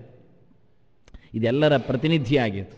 ಭಗವಂತ ಕೇಶವನಾಗಿ ನಾರಾಯಣ ಅನಿಸಿಕೊಂಡವ ಇಲ್ಲಿ ನಿಂತು, ಗಾಡಿಯಲ್ಲಿ ನಿಂತು, ಶರೀರಂ ರಥಮೇವಚ ಅಂತ ಗಾಡಿಯಲ್ಲಿ ನಿಂತು ಮಾತಾಡುತ್ತಾನೆ. ಕಿವಿ ಕೊಡಲಿಕ್ಕೆ ನಾವು ಗಾಡಿಯಲ್ಲಿ ಕೂತ್ಕೊಳ್ಬೇಕು. ನಾವು ಓಡ್ತಾ ಇದ್ರೆ ಹೇಳೋದು ಹೇಗಿರಿ? ಅದೇ ಕಷ್ಟ. ಇವತ್ತು ಗಾಡಿಯಲ್ಲಿ ಇದ್ದೇವೆ, ಕೃಷ್ಣನೂ ಇದ್ದಾನೆ, ಆದರೆ ನಮ್ಮ ಗಾಡಿಯಲ್ಲಿ ನಾವು ಮಾತ್ರ ಓಡ್ತಾ ಇದ್ದೇವೆ. ಗಾಡಿಯಲ್ಲೇ ಇದ್ದೇವೆ, ಓಡೋದೆಲ್ಲಿ ಅಂದರೆ? ಹೌದು, ಗಾಡಿಯಲ್ಲಿ ಎಷ್ಟು ಜಾಗ ಉಂಟು ಗೊತ್ತಾ? ಎಷ್ಟು ಮೈಲುಗಳುಂಟು ಗೊತ್ತೋ? ಎಷ್ಟು ಪರ್ವತಗಳುಂಟು, ಎಷ್ಟು ನದಿಗಳುಂಟು, ಎಷ್ಟು ದ್ವೀಪಗಳುಂಟು. ಎಲ್ಲಿ ಬೇಕಾದರಲ್ಲಿ ಗಾಡಿಯಲ್ಲಿ ಸುತ್ತಬಹುದು. ಇದು ಪ್ರಪಂಚವೇ ನಮ್ಮದು ಗಾಡಿ ಇವತ್ತು. ಅದನ್ನ ಕಣ್ಣಿಗೆ ಹೋದ ಅಂದರೆ, ಕಿವಿಗೆ ಹೋದ ಅಂದರೆ, ಒಂದೊಂದು ದ್ವೀಪದೆಡೆಗೆ, ಒಂದೊಂದು ದೇಶದೆಡೆಗೆ ಅವನು ಸಾಗಿದ ಅಂತ ಅರ್ಥ. ಅದಕ್ಕೆಲ್ಲ ಹೆಸರುಗಳನ್ನೆಲ್ಲ ಕೊಡ್ತಾರೆ. ಹಾಗಾಗಿ ಇವನು ಒಂದೊಮ್ಮೆ ತನ್ನ ಮನಸ್ಸನ್ನು ಇಟ್ಟುಕೊಂಡು ಕಣ್ಣಿನಿಂದ ರೂಪವನ್ನು ಕಾಣಲಿಕ್ಕೋಸ್ಕರ ಹೋದ ಅಂದರೆ ಗಾಡಿಯಲ್ಲಿ ಕೂತ ನಾರಾಯಣನ ಮಾತನ್ನು ಬಿಟ್ಟ ಅಂತ ಅರ್ಥ, ಕೇಳ್ತಾ ಇಲ್ಲ ಅಂತ ಅರ್ಥ. ಕಿವಿ ಹತ್ತಿರ ಹೋದರೂ ಹಾಗೆ. ಹೀಗೆ ಎಲ್ಲ ಇಂದ್ರಿಯಗಳ ಜೊತೆಯಲ್ಲಿ ತನ್ನ ಸಂಸಾರವನ್ನು ಮಾಡುತ್ತಾನೆ, ತನ್ನ ಸಹಗಮನವನ್ನು ನಡೆಸ್ತಾನೆ. ಆದರೆ ದೇವರೊಟ್ಟು ಮಾತ್ರ ಕೇಳಲಿಕ್ಕೆ, ಸಂವಾದಕ್ಕೆ ಅವನಿಗೆ ಪುರುಸೊತ್ತಿಲ್ಲ. ಅದೇ ಅರ್ಜುನ ಹಾಗಲ್ಲ, ಪುರುಸೊತ್ತು ಮಾಡಿಕೊಂಡ, ಕೂತೇ ಬಿಟ್ಟ. ಕೂತ್ಕೊಂಡ್ರು ಸಾಲದು. ಶಿಷ್ಯಸ್ತೇಹಂ ಶಾಧಿಮಾಂ ತಾಂ ಪ್ರಪನ್ನಂ ಅಂದ. ಅಂಗಲಾಚಬೇಕು, ಬೇಡಿಕೊಂಡ, ಅಯ್ಯೋ ಸ್ವಾಮಿ ನೀನು ಹೇಳಬೇಕು, ಏನು ಬೇಕಾದರೂ ನೀನು ನನ್ನನ್ನು ತಿದ್ದಲಿಕ್ಕೆ ಆಗಬೇಕು, ನಾನು ಒಪ್ಪಿಸಿದ್ದೇನೆ ಎಂದ. ಆಗ ತದ್ವಿಧಿ ಪ್ರಣಿಪಾತೇನೆ ಹೇಳುತ್ತಾ ಅವನಿಗೆ ಗುರುಗಳು ಹೇಳುವ ಲಕ್ಷಣ ಹೇಗೆ ಅದನ್ನು ಮಾಡಿಕೋ ಅಂತ ಹೇಳಿ, ಕೇಳಿದರೆ ಮಾತ್ರ ಸಾಲದಯ್ಯ, ನೋಡಬೇಕು ಅಂತ ಕಾಣಬೇಕಂತಾನೆ. ಸರಿ, ನೋಡಬೇಕು ಅಂತಾನೆ. ನೋಡಬೇಕಂದಾಕ್ಷಣ ಅಷ್ಟೇ ಸಾಲದಯ್ಯ, ಅದನ್ನು ನೆನಪಿಟ್ಟುಕೊಳ್ಳು. ಆಯ್ತು, ನೆನಪಿಟ್ಟುಕೊಳ್ಬೇಕು. ಹೇಳಿಕೊಟ್ಟದ್ದನ್ನು ಕೇಳ್ತಾನೆ ಅವನು ಹೇಳ್ತಾನೆ, ಕೇಳು ಅಂತಾನೆ, ಕೇಳ್ತೇನೆ ಅಂದ. ನೋಡು ಅಂತಾನೆ, ನೋಡ್ತೇನೆ ಅಂದ. ಮತ್ತೆ ನೆನಪಿಸು ಅಂತಾನೆ. ಹೀಗೆ ಪ್ರತಿಯೊಂದನ್ನು ಕೊನೆಗೆ ಹೇಳಿದಂತೆ ಮಾಡ್ತೇನೆ ಅನ್ನೋ ಮಟ್ಟಿಗೆ ಬಂದ. ಅದೇ ರೀತಿಯಾಗಿ ಎದುರಾಗಿ ಇವತ್ತೆಲ್ಲ ಗಾಡಿಯಲ್ಲಿ ಸಾರಥಿಯಾಗಿರ್ತಾನೆ, ಆಚೆ ಮುಖ ಹಾಕಿರ್ತಾನೆ. ಅವನ ಬೆನ್ನಿಗೆ ಮೋರೆ ಹಾಕಿಕೊಂಡು ಚಾಲಕ ಇರ್ತಾನೆ, ರಥಿಕ ಇರ್ತಾನೆ. ಪ್ರಯೋಜನ ಆಗಲಿಲ್ಲ. ಆದ್ದರಿಂದ ಒಂದೋ ಸಾರಥಿಯನ್ನು ತಿರುಗಿಸಬೇಕು. ಸಾರಥಿಯನ್ನು ತಿರುಗಿಸಿದರೆ ಗಾಡಿ ಎಲ್ಲಿಯೂ ಹೋಗ್ತದೆ. ಒಂದು ಗಾಡಿ ನಿಲ್ಲಿಸಿ ಸಾರಥಿಯನ್ನು ತಿರುಗಿಸಬೇಕು. ಇಲ್ಲ, ನಾವೇ ಸಾರಥಿ ಎದುರು ಕೂತ್ರೆ ಚೆನ್ನಾಗಿದೆ. ಯಾಕೆ? ಪ್ರಯಾಣ ಅಂತೂ ಹೋಗುತ್ತೆ ಮುಂದೆ, ಸಾರಥಿಯಲ್ಲೋ ಬಿಡುವುದು ನಮಗೇನು? ನಾವಂತೂ ಇಲ್ಲಲ್ಲ, ನಮಗೇನು ದಾರಿ ನೋಡಬೇಕಾಗಿಲ್ಲ. ರಥಿಕನಿಗೆ ದಾರಿ ಯಾಕೆ? ಸಾರಥಿಯ ಕೈಯಲ್ಲಿ ಒಪ್ಪಿಸಿದ ನಂತರ ಗಾಡಿಯನ್ನು ಬೇಕಾಗಿಲ್ಲ. ಅವನು ಹೇಗೂ ತಿರುಗಿ ಕೂತ್ಕೊಳ್ಬೋದು. ನಾವೇ ಸುಮ್ಮನೆ ಸಾರಥಿಗೆ ಅನುಗುಣವಾಗಿ ಕೂತ್ಕೊಳ್ಳೋದು. ಯಾಕೆಂದರೆ ಸಾರಥಿಯಲ್ಲಿ ಆದರೂ ಚಕ್ರವನ್ನು ಆಚೀಚೆ ತಿರುಗಿಸಿದರೆ ನಾವು ಮೊದಲೇ ಹಾರಲಿಕ್ಕೆ ತಯಾರಿರಬೇಕು ಅಂತ. ಆತ್ಮಾನಂ ಸತತಂ ರಕ್ಷೇತು ಅಂತ, ತಮ್ಮ ರಕ್ಷಣೆ ಆಗಬೇಕು. ವಾಹನ ಹೋದರೆ ಹೋಗಲಿ, ಚಾಲಕ ಹೋದರೆ ಹೋಗಲಿ ಅಂತ. ಅದು ಪ್ರಯೋಜನ ಇಲ್ಲ. ನಿಜವಾಗಿ ಯಾರಿಗೆ ತನ್ನ ರಕ್ಷಣೆ ಮೇಲೆ ಜವಾಬ್ದಾರಿ ಇಲ್ಲ, ಜವಾಬ್ದಾರಿ ಬಿಟ್ಟುಕೊಡ್ತಾನೆ, ಚಾಲಕನನ್ನು ಎಲ್ಲಿಯೋ ಕೂತ್ಕೊಳ್ಳಿಸಿ ತಾನು ಎಲ್ಲಿಯೋ ಮೋರೆ ಹಾಕಿರಬೇಕು. ಈ ರೀತಿಯಾದ ವಾಹನ ವ್ಯವಸ್ಥೆ ಬಹಳ ಕಡಿಮೆ. ಹಿಂದೆಲ್ಲೇ ಇತ್ತು ಎದುರು ಬದುರು ಕೂತ್ಕೊಳ್ಳೋದು. ಅದು ಕೆಲವರಿಗೆ ತಲೆ ತಿರುಗ್ತಾ ಇತ್ತು, ವಾಂತಿ ಬರ್ತಾ ಇತ್ತು, ಎದುರಿನ ಮೇಲೆ ಮಾಡ್ತಿದ್ರು. ಅದನ್ನು ಪ್ರಯೋಜನ ಇಲ್ಲ. ಚೌಕಾಕಾರದಲ್ಲಿ ಕೂತ್ಕೊಳ್ಳೋದು ಬಹಳ ಹಿಂದೆ ಇತ್ತು, ಇನ್ನೂ ಹಿಂದೆ ಡಬ್ಬಿ ವಾಹನ ಇದ್ದಾಗೆ ಇತ್ತು. ಅಡ್ಡ ಬದಿಯಲ್ಲಿ ಕೂತ್ಕೊಳ್ಳೋದು, ಎದುರು ಬದಿಯಲ್ಲಿ ಕೂತ್ಕೊಳ್ಳೋದು ಅಂತ. ಈಗ ಎಲ್ಲ ಚಾಲಕರ ಹಿಂಬದಿಯಲ್ಲೇ ಕೂತ್ಕೊಳ್ಳಿಕ್ಕೆ, ಎಲ್ಲಿಯಾದರೂ ಚಾಲಕ ಗುದ್ದಿತಾನೆ ಇಲ್ಲೋ ನೋಡ್ತಾ ಇರಬೇಕು. ಗುದ್ದಿದರೆ ನೀವು ಹಾರಿ ಅಂತ, ಹಾರಲಿಕ್ಕೆ ಆಗದಿದ್ದರೆ ಬೇಡ, ಬೊಬ್ಬೆ ಹೊಡೀರಿ ಅಂತ, ಅದಕ್ಕಾದರೂ ಆಗತ್ತೆ ಅಂತ. ನಾವು ತಿರುಗಿ ಉತ್ತರ ಗೊತ್ತಾಗೋದಿಲ್ಲ. ಯಾವ ಕಾಲದಲ್ಲಿಯೂ ನಮ್ಮ ಆ ಪ್ರಕಾರ ಇದ್ದರೆ ಚಾಲಕನ ಅಧೀನವಾಗಿ ಇರುವುದಿಲ್ಲ ಅಂತ. ಸಾರಥಿ ಭಗವಂತ ಕೂತಾಗ ನೀವು ಅವನನ್ನು ತಿರುಗಿಸುವುದು ಬೇಡ. ನಿಮ್ಮ ಗಾಡಿ ಹೋಗಲಿ, ನೀವು ಅವನ ಎದುರು ತಿರುಗಿರಿ. ತದ್ವಿಧಿ ಪ್ರಣಿಪಾತೇನ, ಕೃಷ್ಣ ಹೇಳಿದ್ದಾಗೆ. ಗುರುಗಳು ಯಾವತ್ತು ಬಾಯಿ ತೆಗಿತಾರೆ ಅಂದರೆ ಅವರ ಎದುರು ಬಂದು ಕೂತಾಗ ಮಾತ್ರ ಅಂತ ಇದು ಉಲ್ಲೇಖ ಮಾಡಿತು. ಇದು ಯಾವತ್ತೂ ಆಗಿ ಶಿಷ್ಯನಿಗೆ ಮತ್ತು ಉತ್ತರ ಆಚಾರ್ಯ ಪೂರ್ವ ರೂಪಂ ಹೇಳಿಕೊಂಡು ಅಂತೇವಾಸ್ಯುತ್ತರ ರೂಪಂ ಅಂತ ಅವರಿಬ್ಬರು ಹೇಗೆ ಕೂತ್ಕೊಳ್ಬೇಕು, ಹೇಗಿರಬೇಕು, ಇದನ್ನು ಉಲ್ಲೇಖ ಮಾಡಿ ಕೇಶವಾರ್ಜುನಯೋ ಅಂತ. ನಾನು ನರನಾರಾಯಣರ ಅಲ್ಲಿನ ಪ್ರತಿನಿಧಿಕವಾದ ಚಿಂತನೆಯಲ್ಲಿ ನಾನು ಸೇರಿದೆ, ಅದು ಪುಣ್ಯ ಅಂತಾನೆ, ಅದು ಪುಣ್ಯಪ್ರದ ಅಂತಾನೆ. ಮತ್ತು ಚ ಅಂತಾನೆ, ಅದು ಪಾಪಹಾರ ಅಂತ ಎರಡು ಹೇಳ್ತಾನೆ. ಹೃಷ್ಯಾಮಿ ಚ ಅಂದರೆ ಪುಣ್ಯಂ ಹೃಷ್ಯಾಮಿ ಚ ಪಾಪಹರಂಚ. ಅದು ನನಗೆ ಪುಣ್ಯಪ್ರದ ಆಯಿತು, ಅದು ನನಗೆ ಮಂಗಳವನ್ನು ಕೊಟ್ಟಿತು, ನನ್ನ ಒಳಗಿನ ಅಮಂಗಳವನ್ನೆಲ್ಲ, ನನ್ನ ದೋಷವನ್ನೆಲ್ಲ, ನನ್ನ ಪಾಪವನ್ನೆಲ್ಲ ದೂರ ಮಾಡಿತು ಅಂದ ಕೃಷ್ಣ ಗೀತೆಯ ಈ ಸಂವಾದದ ನುಡಿಗಳು ಕೇವಲ ಹಿಂದೆ ಹೇಳಿ ಆಯ್ತವನು ಅಧ್ಯೇಶಜೇತ ಪರಮಂತ ಪಾಠ ಕೇಳಿದರೆ ಹೌದು, ಅಥವಾ ಏತ ಶ್ರಾವಯೇತ್ ಮರ್ತ್ಯ ಕೇಳಿದರೂ ಸಾಕು. ಒಟ್ಟು ಕೇಳಿದರೇ ಪಾಪವನ್ನು ದೂರ ಮಾಡಿ ಪುಣ್ಯವನ್ನು ತಂದು ಕೊಡುವುದು. ಪುಣ್ಯ ಕೊಡ್ತಾ ಕೊಡ್ತಾ ಪಾಪವನ್ನು ನಿವೃತ್ತಿ ಮಾಡ್ತದೆ. ಇದರ ವಿಚಿತ್ರ ಕಥೆ ಹಾಗೆ. ಯಾಕೆಂದರೆ ಪಾಪ ಹೋದ ನಂತರ ಪುಣ್ಯ ಬರುವುದು ಅಂತಿಲ್ಲ. ಪಾಪ ಹೋಗಲಿಕ್ಕೆ ಪುಣ್ಯ ಬರಬೇಕು. ಒಳ್ಳೆಯದು ಮಾಡಿದರೆ ತಾನೇ ಕೆಟ್ಟದ್ದು ಹೋಗೋದು. ಏನೋ ಒಳ್ಳೆಯದು ಮಾಡಿದೆ ಆದ್ದರಿಂದ ಮೊದಲು ಪ್ರಯತ್ನ ಪಟ್ಟು ಕೆಲವರು ಹೇಳೋದು ಸಮಯ ಆದಾಗ ಕೇಳುತ್ತೇವೆ. ನಮ್ಮ ಎಲ್ಲ ಸಮಸ್ಯೆ ಪರಿಹಾರ ಆದ ನಂತರ ನಾವು ಗೀತೆಯಲ್ಲೇ ಕೂತ್ಕೊಳ್ತೇವೆ. ಸಮಸ್ಯೆ ಪರಿಹಾರ ಆಗಲಿಕ್ಕೆ ಗೀತೆ ಬೇಕು ಹೊರತು ಗೀತೆ ಬಂದ ನಂತರ ಪರಿಹಾರ ಆಗುವುದಿಲ್ಲ, ಮೊದಲೇ ಆಗಬೇಕು. ಅದಕ್ಕೋಸ್ಕರ ಸೀದಾ ಗೀತೆಯಲ್ಲಿ ನುಗ್ಗುವುದು, ಭಗವಂತನ ಪುಣ್ಯಪ್ರದವಾದ ಚರಿತೆಯನ್ನು ಕೇಳುವುದು, ಪಾಪವನ್ನು ನಿವೃತ್ತಿ ಮಾಡಿಕೊಳ್ಳುವುದು. ಅಂದ ಹೃಷ್ಯಾಮಿಚ ಪುನಃ ಪುನಃ ಈ ಪುಣ್ಯ ಸಂವಾದವನ್ನು ಕೇಳ್ತಾ ಕೊನೆಗೆ ಅದರ ಫಲವನ್ನು ಹೇಳ್ತಾನೆ ಸಂಜೆ. ಇದು ಪುಣ್ಯಪ್ರದ ಅಂತ. ಏನು ಕೊಡ್ತದೆ ಗೀತೆಯ ಚಿಂತನೆ ಕೇಳಿದರೆ? ದುಡ್ಡು ಸಿಗ್ತದೆ, ಸಂಭಾವನೆ ಬರ್ತದೆ, ಕೆಲಸ ಆಗ್ತದೆ. ಅದೆಲ್ಲ ಏನು ಅಲ್ಲದ ಅಂದರೆ ಅದು ಎಂತ ಇಲ್ಲದ್ರೂ ಆಗತ್ತೆ, ಏನು ಮಾಡುವ. ಆದರೆ ಎಂತ ಮಾಡಿದರೂ ಪುಣ್ಯ ಬರ್ತದ ಅದು ಹೇಳಿ ಅಂತ. ಇತರ ದೇವತೆಗಳ ಆರಾಧನೆಯಲ್ಲಿ, ಇತರ ಚಿಂತನೆಯಲ್ಲಿ ಯಾವುದೇ ರೀತಿಯಾದ ಪುಣ್ಯಕ್ಕೆ ಎಡೆಯಿಲ್ಲ. ಪರಿಪೂರ್ಣವಾದ ಪುಣ್ಯಕ್ಕೆ ಬೆಲೆ ಇಲ್ಲ. ಏನೋ ಗೌಣವಾದದ್ದು ಸಿಗ್ತದೆ, ಪ್ರಯೋಜನ ಇಲ್ಲದ್ದು ಸಿಗ್ತದೆ. ಸ್ವರ್ಗ ಬರ್ತದೆ ಅಂದ ತಕ್ಷಣ ಎಲ್ಲಕ್ಕೂ ಒಂದೇ ಬಗೆ ಸ್ವರ್ಗ ಅಲ್ಲ. ಸ್ವರ್ಗ ಅಂತ ಹೆಸರಿನ 1000 ಬಗೆ ಉಂಟು. ಎಲ್ಲಕ್ಕೂ ಹೆಸರು ಒಂದೇ ಬಗೆ. ನಾವಿವತ್ತು ದೊಡ್ಡ ದೊಡ್ಡ ಅಂಗಡಿಗಳಲ್ಲಿ ಸಾಮಾನು ತರ್ತೇವೆ, ಖುಷಿ ಇರ್ತದೆ. ಅದೇ ಒಳಗೆ ಸಾಮಾನು ಅದಕ್ಕೆ 4 ಪಟ್ಟು ಬೆಲೆ ಜಾಸ್ತಿ ಇರ್ತದೆ, ಇದಕ್ಕೆ ಬಹಳ ಕಡಿಮೆ ಇರ್ತದೆ, ಪಾದ ಮಾತ್ರ ಬೆಲೆ ಇರ್ತದೆ. ನಮಗೆ ಭಾರಿ ಖುಷಿ ಆಗುತ್ತೆ. ಎಲ್ಲ ನೋಡ್ತೇವೆ, ಸರಿ ಇದೆ, ಅದೇ ಹೆಸರು, ಅದೇ ವಸ್ತುಗಳು ಎಲ್ಲ. ಆದರೆ ವಾಸ್ತವವಾಗಿ ಒಬ್ಬ ನನಗೆ ಹೇಳಿದ ವ್ಯವಹಾರ ತಜ್ಞ, ಅದರದ್ದು ಸಂಖ್ಯೆ ನೋಡಿ ಅಂತ, ಪ್ರಾಡಕ್ಟ್ ಸಂಖ್ಯೆ ಇದೆ, ನಂಬರ್ ಇದೆ, ಅದು ವ್ಯತ್ಯಾಸ ಇರ್ತದೆ ಅಂದ. ಹೆಸರು ಸರಿ, ನೋಡಲಿಕ್ಕೆ ವಸ್ತು ಸರಿ, ಆದರೆ ಬೆಲೆ ಮಾತ್ರ 1ಕ್ಕೆ 4 ಪಾಲು ಹೆಚ್ಚು ಕಡಿಮೆ ಇರ್ತದೆ. ಅದು ಯಾಕೆ ಅಂದರೆ ದೊಡ್ಡ ದೊಡ್ಡ ಮಳಿಗೆಯಲ್ಲಿ ಅವರು ಒಂದಕ್ಕೊಂದು ಉಚಿತ ಕೊಡಲಿಕ್ಕೆ ಕಾರಣ ಅದರ ಪ್ರಾಡಕ್ಟ್ ಸಂಖ್ಯೆ ಬೇರೆ, ಅದು ಗೊತ್ತಾಗೋದಿಲ್ಲ ನಿಮಗೆ ಅಂದ. ಅದೇ ವ್ಯವಸ್ಥಾಪಕರು, ಸಂಸ್ಥೆಯವರು, ಕಂಪನಿಯವರು ತಯಾರು ಮಾಡುವ ಅದೇ ಹೆಸರಿನ ವಸ್ತುಗಳು, ಆದರೆ ಅದರಲ್ಲಿ ಸಂಖ್ಯೆಯ ಮೇಲಿನಲ್ಲಿ ಕ್ವಾಲಿಟಿಯನ್ನು ಹೆಚ್ಚು ಕಡಿಮೆ ಮಾಡಿರ್ತಾರೆ, ಅದನ್ನು ನಿಮ್ಮ ಮೋಸ ಮಾಡ್ತಾರೆ ಅಂತ. ಇದು ಎಲ್ಲರಿಗೂ ಗೊತ್ತಿದೆ, ಆದರೆ ನಾವು ಮೋಸ ನಾನು ಹೇಳಿದಲ್ಲ, ಮೋಸ ಹೋಗ್ತೇವೆ ನಾವೇ. ಆದ್ದರಿಂದ ಮೋಸ ಮಾಡೋದು ಇನ್ನೊಬ್ಬರು ಯಾಕೆ ಹೇಳಬೇಕು? ನಾವು ವಾಸ್ತವ ಸಂಗತಿಯೇ ಅದು. ಹಾಗೆ ಇಲ್ಲಿ ಹೇಳ್ತಾನವನು, ಸ್ವರ್ಗ ಎನ್ನುವುದು 1000 ಬಗೆಯಲ್ಲಿದೆ. ಎಲ್ಲಕ್ಕೂ ಸ್ವರ್ಗ ಸ್ವರ್ಗ ಹೆಸರಿಟ್ಟಿದ್ದಾರೆ. ಹೆಸರು ನೋಡಿ ಜನ ಬರ್ತದೆ ಹೇಳಿಕೊಂಡು ಮಾಡೋದು, ಹಾಗೆ ಪ್ರಯೋಜನ ಇಲ್ಲ ಅಂದ. ವಾಸ್ತವವಾದ ಸ್ವರ್ಗವೇ ಬೇರೆ, ನಿಜವಾದ ಪುಣ್ಯಾತ್ಮರ ಲಭ್ಯವಾದ ಸ್ವರ್ಗವೇ ಬೇರೆ. ಇದೆಲ್ಲ ಸುಮ್ಮನೆ ಹೆಸರಿಗೋಸ್ಕರ ಸ್ವರ್ಗ ಅಂತ ಹಾಕಿಕೊಂಡು ಒಂದು ಬೋರ್ಡ್ ಅಂಟಿಸಿದ್ದಾನೆ, ಸ್ವರ್ಗ ಇದೆ ಬನ್ನಿ ಅಂತ. ಪ್ರತಿಯೊಂದು ಇದೆ ಬನ್ನಿ, ಇಲ್ಲಿಗೆ ಬನ್ನಿ ಅಂತ. ಹಾಗೆ ಚೆನ್ನಾಗಿದೆ. ನಾನು ಬಹಳ ಚಿಕ್ಕದಿರುವಾಗ ತಿರುಪತಿ ಹೋಗಿದ್ದಾಗ ದೇವರ ದರ್ಶನ ಆಗಿ ಹೊರಗೆ ಬಂದಾಗ ದುಡ್ಡು ಹಾಗೆ ಉಳಿಯಿತು ಅಂತ ಗೊತ್ತಾಯಿತು. ಕಾಣಿಕೆ ಹಾಕಲಿಲ್ಲ. ಅವನಿಗೆ ಬೇಡ ಅದು ಬಿಡಿ, ಬಡವನಲ್ಲಿ ಏನು ಕೇಳುತ್ತಾನು. ಆದರೂ ಕಾಣಿಕೆ ಹಾಕಬೇಕಂತ ಮನಸ್ಸಾಯಿತು. ಹೊರಗೆ ಬಂದಾಗ ದೊಡ್ಡದೊಂದು ಎತ್ತರದ್ದು ಹುಂಡಿ ಅಂಥದ್ದಿತ್ತು. ಹುಂಡಿಯಿಂದ ಇಟ್ಕೊಳ್ಳಿ ನನಗೆ ಆಗ ಕಂಡ. ನಾನು ಕೇಳಿದೆ ಅಲ್ಲಿದ್ದವರಿಗೆ, ಕಾಣಿಕೆ ಕೇಳಿದೆ. ಪೆಟ್ರಾ ಅಂದ, ಹಾಕು ಅಂತ ಹೇಳಿದ. ನನಗೆ ಅದು ಕೈಗೂ ಎತ್ತುವುದಿಲ್ಲ, ಆದರೂ ಕೊನೆ ಏನೋ ಕಷ್ಟ ಮಾಡಿ ಹಾಕಿದೆ. ಆಗ ಮತ್ತು ಸುಮಾರು ದೂರ ಹೋಗಿ ನೋಡ್ತೇನೆ, ಅದೆಲ್ಲ ತೆಂಗಿನಕಾಯಿ ಒಡೆದು ಕಸ ಎಲ್ಲ ಹಾಕ್ತಾ ಇದ್ದದ್ದು. ಇವ ಅದರ ತೆಗಿತಾ ಇದ್ದಾನೆ ಕೆಲಸದವ, ದುಡ್ಡೆಲ್ಲ ಚೆನ್ನಾಗಿದೆ. ಇಂಥದ್ದು ಎಲ್ಲ ಮಾಡ್ತಾರೆ, ಎಲ್ಲ ಕಡೆಗೆ ಎಲ್ಲರೂ ಮಾಡ್ತಾರೆ. ಕಾಣಿಕೆ ಪುಣ್ಯಕ್ಕೆ ಹೊಟ್ಟೆ ತೋರಿಸ್ತಾ ಇಲ್ಲಲ್ಲ, ಕೆಲವರು ಹೀಗೆ ಹೊಟ್ಟೆ ತೋರಿಸ್ತಾರೆ, ಇಲ್ಲೇ ಕಾಣಿಕೆ ಹಾಕಿ ಅಂತ. ಅಂಥ ದೂರ್ತರೆ ನಮ್ಮ ಎದುರಿರುವಾಗ ಇದೇನು ದೊಡ್ಡ ಸಂಗತಿ ಆಗೋದಿಲ್ಲ. ಅದರಿಂದ ಸ್ವರ್ಗ ಅದೇ ಕಾಣಿಕೆ ಡಬ್ಬಿ ಇಂಥದ್ದೆಲ್ಲ ಎಲ್ಲಿ ಆಗುವುದು? ನೀವು ರಸೀದಿ ಕೊಡಬೇಕಾ? ಅಯ್ಯ, ಎಷ್ಟು ಹೊತ್ತು ಬೇಕ್ರಿ ರಸೀದಿಗೆ? ಎಲ್ಲ ಮಾಡಿಕೊಡ್ತಾರೆ ಅವರು, ಯಾವುದು ರಸೀದಿಯೂ ಬೇಕು ಮಾಡಿ ಕೊಡ್ತಾರೆ. ಆದ್ದರಿಂದ ಇಡೀ ಪುಸ್ತಕಗಳನ್ನೇ ಗುಳುಂ ಮಾಡ್ತಾರೆ. ಆದರೆ ಇದನ್ನೇ ಪುಣ್ಯ ಹಾಕಿ. ಆದರೆ ಸ್ವರ್ಗ ಅಂದರೆ ದೈವತೆಗಳು ಹಾಗೆ, ನಿಮಗೆ ಸ್ವರ್ಗವ ಉಂಟಪ್ಪ ತೋರಿಸ್ತಾರೆ ಅವರು. ಎಲ್ಲ ಸ್ವರ್ಗವೇ ಬರೆದಿಟ್ಟಿದ್ದಾರೆ, ಯಾವ ಕೋಣೆ ಹೊಕ್ಕಿದ್ರೂ ಸ್ವರ್ಗವೇ. ಪ್ರಯೋಜನ ಏನಾಯಿತು? ಅದು ನೀವು ಹೇಳ್ತಾನೆ ಅದೆಲ್ಲ ಬೇಡ ಅಂದ. ತಾತ್ಕಾಲಿಕ ಸುಖಕ್ಕೆ ನಾನು ಹೇಳುವುದಿಲ್ಲ, ಈ ಸಂವಾದ ಪುಣ್ಯಪ್ರದ. ಪುಣ್ಯ ಅಂದರೆ ಭಗವಂತನನ್ನು ಒಟ್ಟು ಮಾಡುತ್ತೆ. ಅದಕ್ಕೆ ಪಾಪಹಾರ ಶಬ್ದ ಹಾಕದೆ ಹೇಳಿದ. ಹಾಕಿದರೆ ಪುಣ್ಯ ಅಂದರೆ ಬೇರೆ, ಪಾಪ ಅಂದರೆ ಬೇರೆ ಎಂದು ನೀವು ತಿಳ್ಕೊಳ್ತೀರಿ. ಮತ್ತೆ ಇಲ್ಲ ಅಂತಾನೆ. ಪುಣ್ಯೋ ದುಸ್ವಪ್ನ ನಾಶನಃ ಅಂತಿರುವುದು ಭಗವಂತನು ಪುಣ್ಯ. ಪೂರ್ಣವಾದ ಸಂಗತಿ, ಜ್ಞಾನಸ್ವರೂಪನಿದ್ದಾನೆ, ಆನಂದಮಯನಿದ್ದಾನೆ. ಅವನನ್ನು ಪ್ರಾಪ್ತಿ, ಅವನನ್ನು ಮುಟ್ಲಿಕ್ಕಿದು ಕಾರಣ ಆಗತ್ತೆ. ಅದನ್ನು ಸಂವಾದ ವಿಮಂ ಪುಣ್ಯಂ, ಅದನ್ನು ನಾನು ಯೋಚನೆ ಮಾಡ್ತಾ ಋಷ್ಯಾಮಿಚ ಮುಹುರ್ಮುಹು, ಮತ್ತೆ ಮತ್ತೆ ನನಗೆ ಆನಂದ ಆಗ್ತಾಯಿದೆ. ಈ ಲೋಕದಲ್ಲಿ ಅದು ಕೇಳುವಾಗ ಆನಂದ ಆಗ್ತದೆ, ಆದರೆ ಮತ್ತು ಆನಂದಪ್ರದ ಅಲ್ಲ ಯಾಕೆ ಅಂತಾನೆ.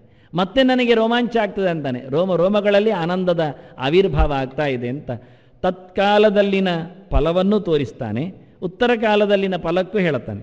ಮುಂದೆ ಬರುವ ಪುಣ್ಯ, ಈಗ ಬರುವ ರೋಮಾಂಚ, ಇದೆರಡು ಸಂವಾದದ ಕಾರಣ. ದೃಷ್ಟಫಲ ಸಮೇತ ಈ ಜ್ಞಾನಕ್ಕೆ ಬೆಲೆಯನ್ನು ಕೊಡ್ತಾನೆ ಸಂಜಯ. ಶ್ರೀಕೃಷ್ಣಾರ್ಪಣಮಸ್ತು, ಶ್ರೀಕೃಷ್ಣಾರ್ಪಣಮಸ್ತು, ಶ್ರೀಕೃಷ್ಣಾರ್ಪಣಮಸ್ತು, ಶ್ರೀಕೃಷ್ಣಾರ್ಪಣಮಸ್ತು, ಶ್ರೀಕೃಷ್ಣಾರ್ಪಣಮಸ್ತು, ಶ್ರೀಕೃಷ್ಣಾರ್ಪಣಮಸ್ತು.